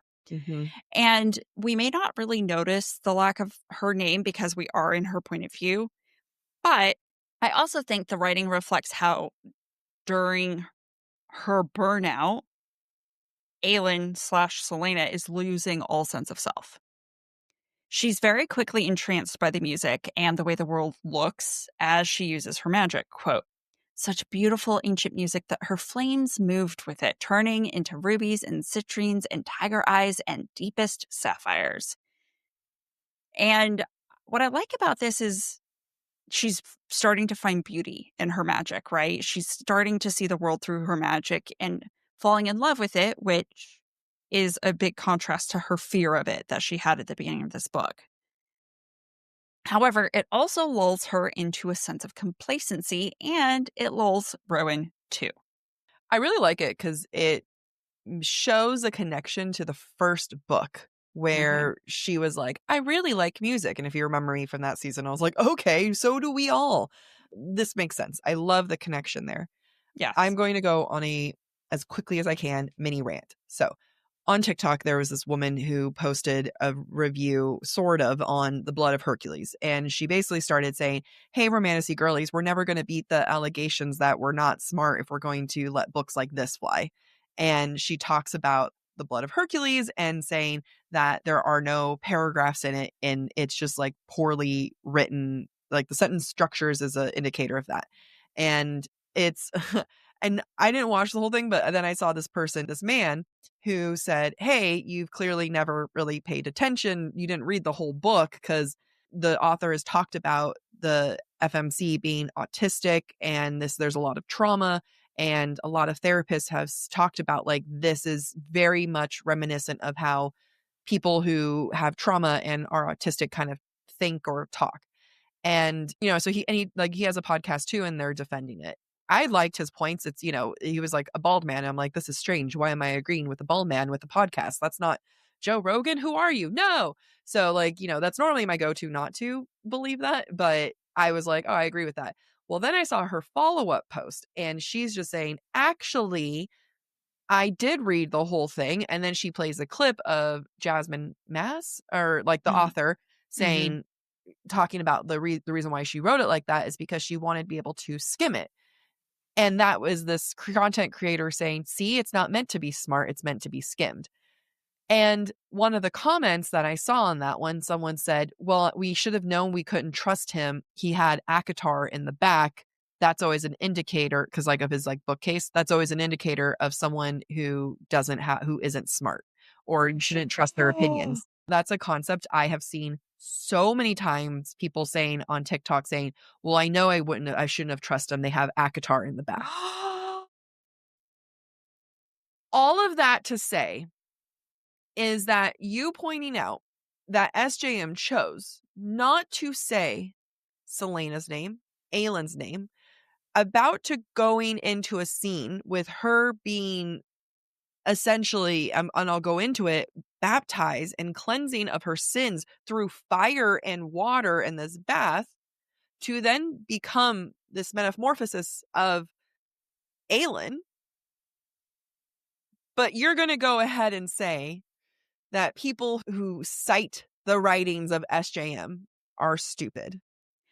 So I'm going to jump. Yeah. I just have to because this is so poignant right now. So while she's in pain, she thinks of herself as being on an anvil, and the pain is the hammer hammering against her. And at Yep. the end of chapter 42, she realizes that she is being remade, she's being forged. How do you make swords? You hammer them, you heat them up really Mhm. hot, Mhm. you hammer them, you put them in ice water. She Yep. is literally a weapon being remade, reforged. Yep. And you don't think that is genius? Yeah. Yep. It's toxic, and that's why we publicly don't post anything when we're like, "This book ain't it." We talk about books that we feel like the writing isn't executed well, that we like we like the message, but, maybe it's not our favorite execution.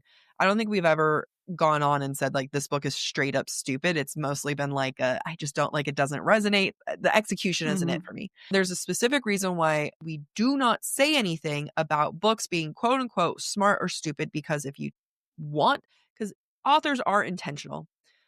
Do some authors have more layers of intention? Maybe. I think SJM has a lot of layers of intention that people do not recognize and dismiss it. And to then categorize, I see this comment so many times of people being like, oh, they have ACOTAR in the background. That should have been the moment I knew not to trust them.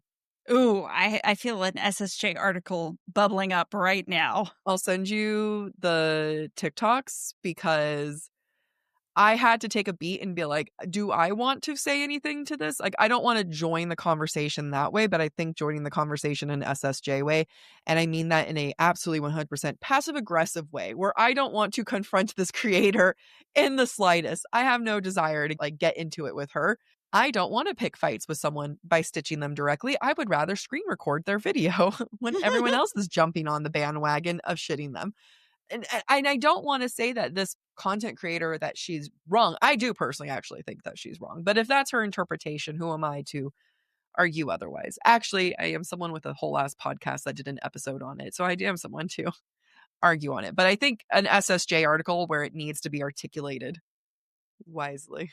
I wanna go back to the Blood of Hercules thing really fast. Yeah, The character can't even she doesn't even have a sense of time. I know. So, of course, everything bleeds together and there are no paragraphs. She's not coherent. How about the fact that male funny characters are allowed to be taken seriously, but the second you have a female character who's funny, we automatically dismiss them as not having any depth or value. Because I think that in Blood of Hercules, that is one of the fucking funniest characters I have read Yep, in a long time. Super yep, clever. And I think that there's a lot of people can't handle a funny female and give her depth. Me, yep. I get that all the time. Dorian, I'm projecting a little bit. Torian's not funny. No, I'm saying you're Oh, projecting me like projecting? Dorian. Yeah, yeah, yeah. I was like, Dorian's not funny. No, I'm projecting. Yeah, it is. Well, the funny thing just popped in my head as to like, why is it that people Yeah, dismiss this character of not having depth? Where it's like, because she's funny? Because if yeah. you look underneath the humor, it is dark. Dark. And if you're going to like have darkness, like that implies depth, but like, okay. Yeah, yep. So yeah, derailment, but I felt like it was worth the Totally derailment worth just to it. like point out what you said here of there is structure to SJM's writing and the narrative, and it is She smart, it is good. she has intention, and the layers are there if you're looking. Yeah.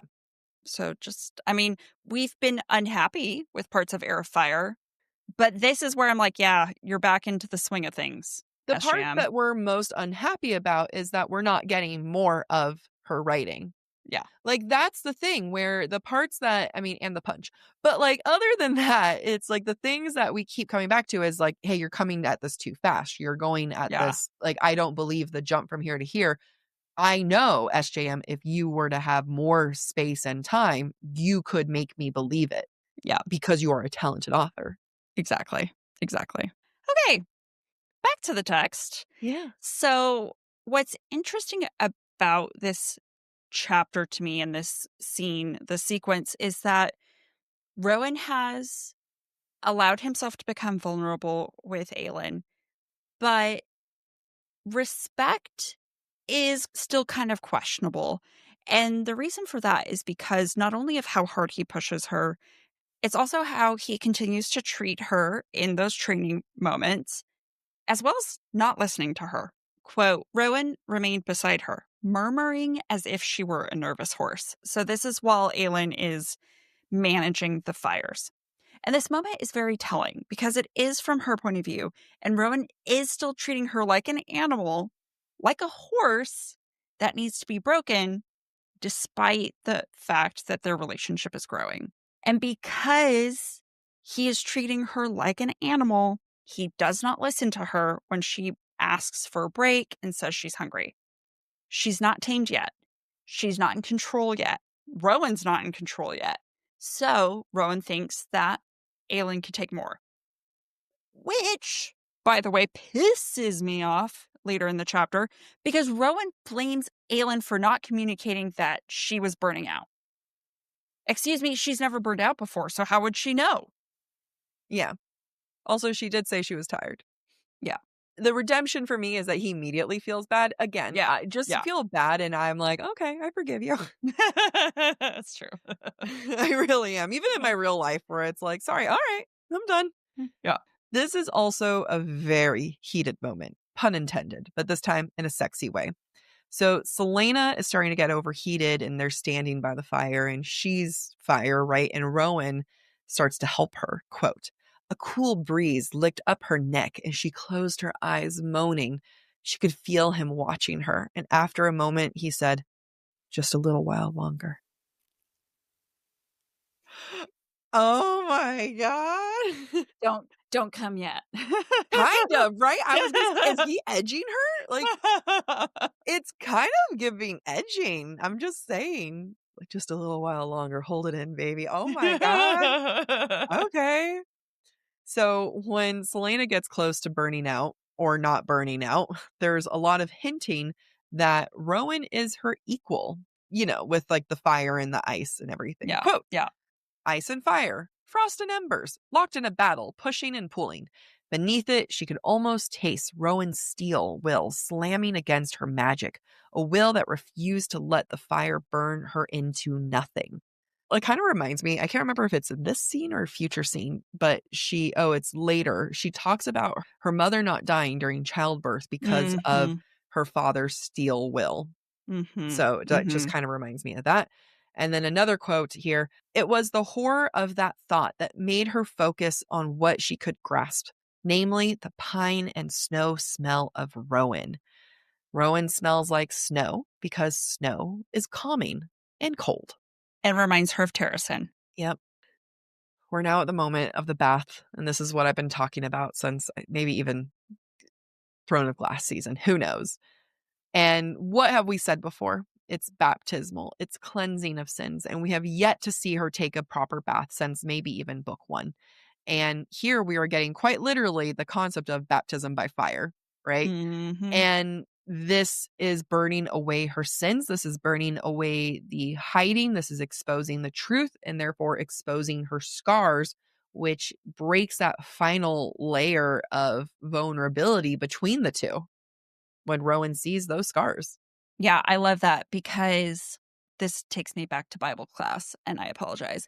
But there's an analogy of the refiner's fire, which is when you're refining silver to get the Mhm. impurities out of the silver, you put it into fire Mm, to burn the impurities away. And so, to Jack's point, baptism by fire is literally burning away impurities. yeah. It's Arguably, just, this is where Selena is gone. yeah, This could be the moment that Selena's truly not Selena. And maybe there'll be another moment that we're like, this is the moment. But at least this is like a real good yeah. This, marker. this feels like a turning point. Yeah. Now, this is the infamous moment when Rowan finally sees the scars on Aelin's back. And this is the thing she's been fearing all this time. And she is so tired and so drained from this ordeal that she's just been through that she's not able to lie about it anymore, which in its way could kind of also be a reflection of the fact she's burned out all these impurities in her body, right? She's not capable of lying anymore. However, she also hates herself enough to assume the worst about Rowan in this moment. Quote, he opened his mouth, but shut it and swallowed, that lethal rage winking out, as if he remembered who he was talking to and that it was the least punishment she deserved. He turned on his heel and shut the door behind him. She wished he'd slammed it, wished he'd shattered it, but he closed it with barely more than a click and did not return. And let me tell you, I'm really grateful that SJM made Rowan's point of view the next one, because even though we know Selena / Aelin is an unreliable narrator, Mm-hmm. it's hard to not assume what she's assuming right now. Yeah, because Selena thinks that she deserves this. Mm-hmm. And of course she would think that she deserves this. This is her only, confirmation bias. Yep. Yep. Take a sip. Take a sip. I'm just preparing us for this chapter. Chapter 42. Chapter 42. Rowan is very upset with himself and with Maeve, and he has to fly it out. And, he's never really spoken well of Maeve, technically, and he's allowed Selena to question and make comments and ask for stories that continue to demonstrate Maeve's cruelty. And so, we suspect that Rowan has been struggling with his loyalties, which makes me believe that this must be the straw that breaks the camel's back for him. Quote, Maeve had lied or lied by omission, but she knew. She knew what the girl had gone through, knew she'd been a slave. Why hadn't Maeve told him? Great question, Rowan. I want to know too. So I do love that we're in Rowan's head. I also do think that we just keep aging Aelin up, including in Rowan's own head. Quote, that day early on, he threatened to whip the girl, gods above, and she had lost it. He'd been such a proud fool that he assumed she lashed out because she was nothing more than a child. He should have known better, should have known that when she did react to something like that, it meant the scars went deep. Then there were other things he'd said. First off, love a groveling man. Love it. Make him feel bad. This is the moment we've all been, waiting for. / I think it could have gone on longer. But I do need to point out, and I think this is an SJM thing again, even though we were just talking about like, she's a brilliant writer, but a person can have notes. And this is saying that someone can't have depth without pain. And there's a layer to that. Like, I think when you have pain, it brings you into a certain amount of like understanding of the world. But he feels bad that he threatened her with violence because she's experienced violence. Yeah. And that's kind of like or we just don't do that. Now, he continues to think, quote, she had barely grown into her woman's body when they hurt her like that. And this is where I have some issues. So now he recognizes how young she is, or how young she was when all of this started, right? And that pain is only an indicator for age and respect. That's the only way he can value her. Yeah, it's so interesting. I like what you said. I also find it interesting that throughout his thought process, he's like, but she's a girl and she's a child and blah, blah, blah. But she's a child who has a woman's body. Yeah. She was barely into her woman's fuckable body. Like, that's like a weird way of saying she just gone through puberty, but like, sure. Yeah. Yeah. It is an interesting progression, but I'm sure it was intentional. Yeah. But it didn't work out the way I think it was meant to. Yeah. This other quote here, primal anger sharpened in his gut, brimming with a territorial possessive need. Not a need for her, but a need to protect, a male's duty and honor. He had not handled the news as he should have. It's like, let's all just keep lying to ourselves, but also stick around for the breadcrumbs if you truly have not read past this book. Man, lots of people are lying to themselves lately. Just saying. Me? No. So Rowan you didn't say no. No, you're not lying to yourself. So Rowan goes back to Selena. So, like, again, he's angry flying. And then he's like, I'm so mad. Wait a minute. I left her in a really shitty way. So he turns right back around. Whee! And can't do a hawk noise. And so she starts to open up to him as to like why she didn't tell him her whole backstory. And she says, quote, "At first I was afraid you'd mock me if I told you, and I would kill you for it. Then I didn't want you to pity me. And more than any of that, I didn't want you to think it was ever an excuse. Like a good girl soldier," he said. She had to look away for a moment to keep from letting him see just what that meant to her. Oh my God. This is the moment in the library, Amy, when I start PMSing. It's funny because, like, in the library, I was like, this is so beautiful. And right now, I'm like, that kind of annoys me. Still PMSing. So, right now, this shows the validation she needs. She needs a mentor, a father figure, an Arabin figure to praise her. It's not a moment of, hey, I was afraid you mock me. That's kind of shitty. Like, I have this traumatic thing that I'm afraid you're going to make fun of me for. I have this traumatic thing that I'm afraid you're going to pity me and then think this is an excuse. Mm-hmm. Rather than any of that, rather than Rowan saying, hey, that's really screwed up. I'm so sorry that I made you feel that way. He Mm-hmm. interprets that as like a good soldier. And she eats that up. It just shows that they're meant for each other. Like, and I don't mean this in the way of like, he's so shitty. She needs that. She needs that Yeah. validation. He is Right. validating her the way that she needs to be validated. Right. Right. It's not the way I need to be validated. Not at all. I am nobody's little soldier. Right. Nope. Well, and it's also this like, so she wasn't a good soldier for going through all your shitty training prior.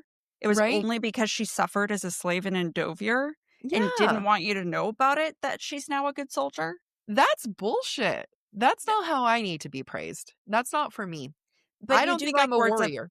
you. No, you are not a warrior. I'm not a warrior. But No. you do need words of affirmation, just not those words of affirmation. No, if I said that, I would expect the person saying, I am so sorry I made you feel that you couldn't. I'm so sorry that I came off as someone who is not approachable. If I said all that and the response was, good girl, I'd be like, no, you mean I was right? Now, as I said earlier, I love the image at the end of the scene. It echoes back to Selena's burnout, Aylin's burnout, feeling like the anvil, and her pain the hammer, not to destroy, but to create. She wakes up in bed with Rowan, and when she sees him holding her hand to his chest, it's that moment. Quote, something molten rushed through her, pouring over every crack and fracture still left gaping and open, not to hurt or mar, but to weld, to forge. And I'm literally getting goosebumps right now. And I wrote in my notes, this is the stuff that gives me goosebumps. Selena's a weapon. She's always been a weapon since Throne of Glass. This is the third book. Now she's gone through the Forge's fire and is being honed into something greater. And Selena is literally now being reshaped. Not literally. Selena is metaphorically being reshaped into Aelin. And it's really good. Like, yeah, Yeah. I have notes for SJM on other things, but this metaphor Oh, it's that great. yeah. Ugh. My note was, fuck me up. Yeah. All right. That's the end of our episode. But we have a question. We don't have a question to answer. We're going to examine one more scene in lieu of us answering a question this week. But as a reminder, just very quickly, our breadcrumbs and broomsticks segment is spoilery. Someone commented on breadcrumbs and broomsticks of episode 1 saying, why did you reveal Sorsha's treachery? And I'm like, this is the whole fucking point of breadcrumbs and broomsticks. It's so you don't listen to the spoilers. God damn it. Hey guys, hey, to that one listener, you broke Amy. This is like the first time like anyone has truly broken her. You did it. I kept that inside for days.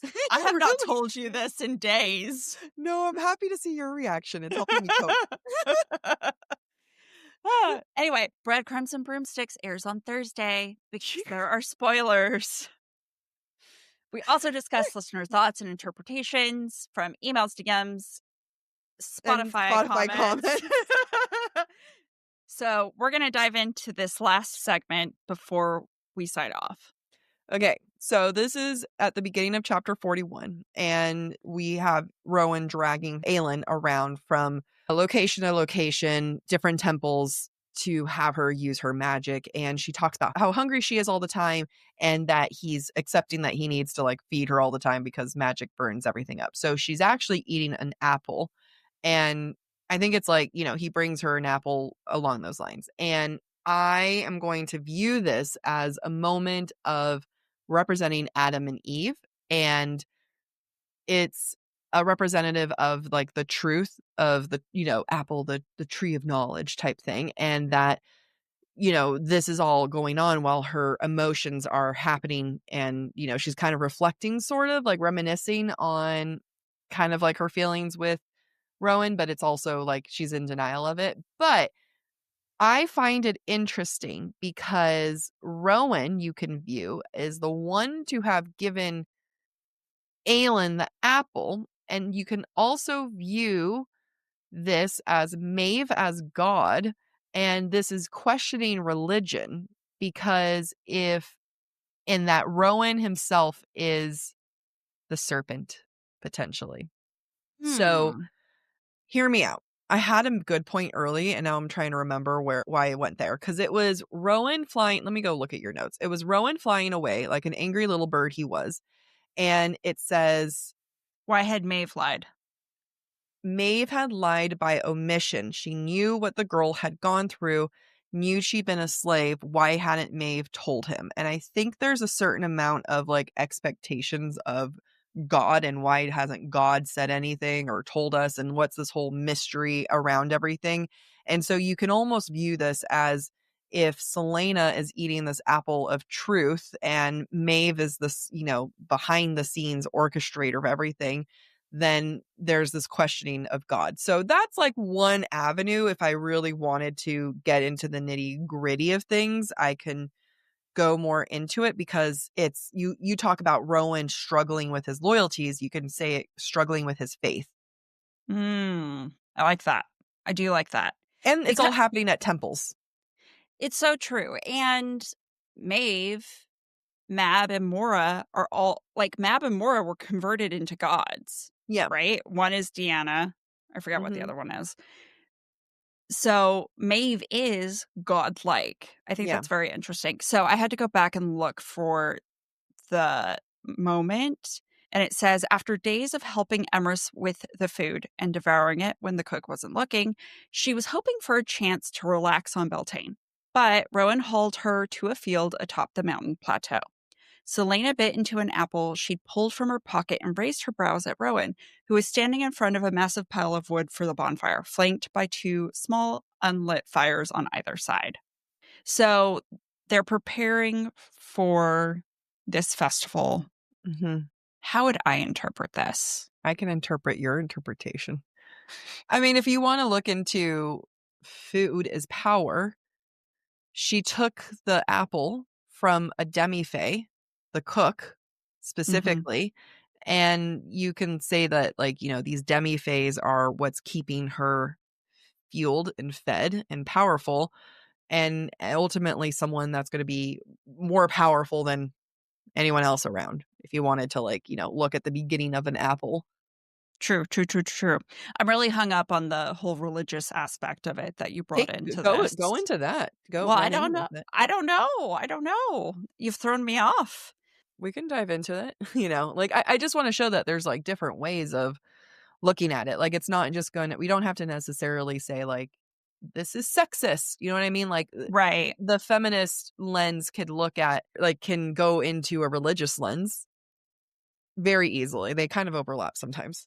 Yeah, so I want to keep that religious lens, but also mix it with the Marxist point of view. Mhm. So if we compare Selena eating the apple with Rowan present to Adam and Eve, Selena, being Eve, biting into the apple, is the first to gain the knowledge of good and evil, of truth and evil, which in some ways you could say is what sparks the path towards her burnout, because her burnout is that transition moment from Garden of Eden into humanity, where she's being Mhm. reforged from immortal to mortal, but also being reforged into her truest self. She's finding the truth within herself through that process.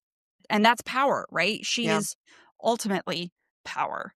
And she, through the transition, is now going to be able to truly claim all of her power. Yeah, that's what I I got. love it. Well, we need to wrap this up so we can go into breadcrumbs and broomsticks because we all record in one moment. But before we move on, I would like to cite a TikTok I saw, and it is them saying, "Hey guys, it's Adam and Eve, not Adam or Eve. So if you're not bi, you're not supporting the Bible." Wow.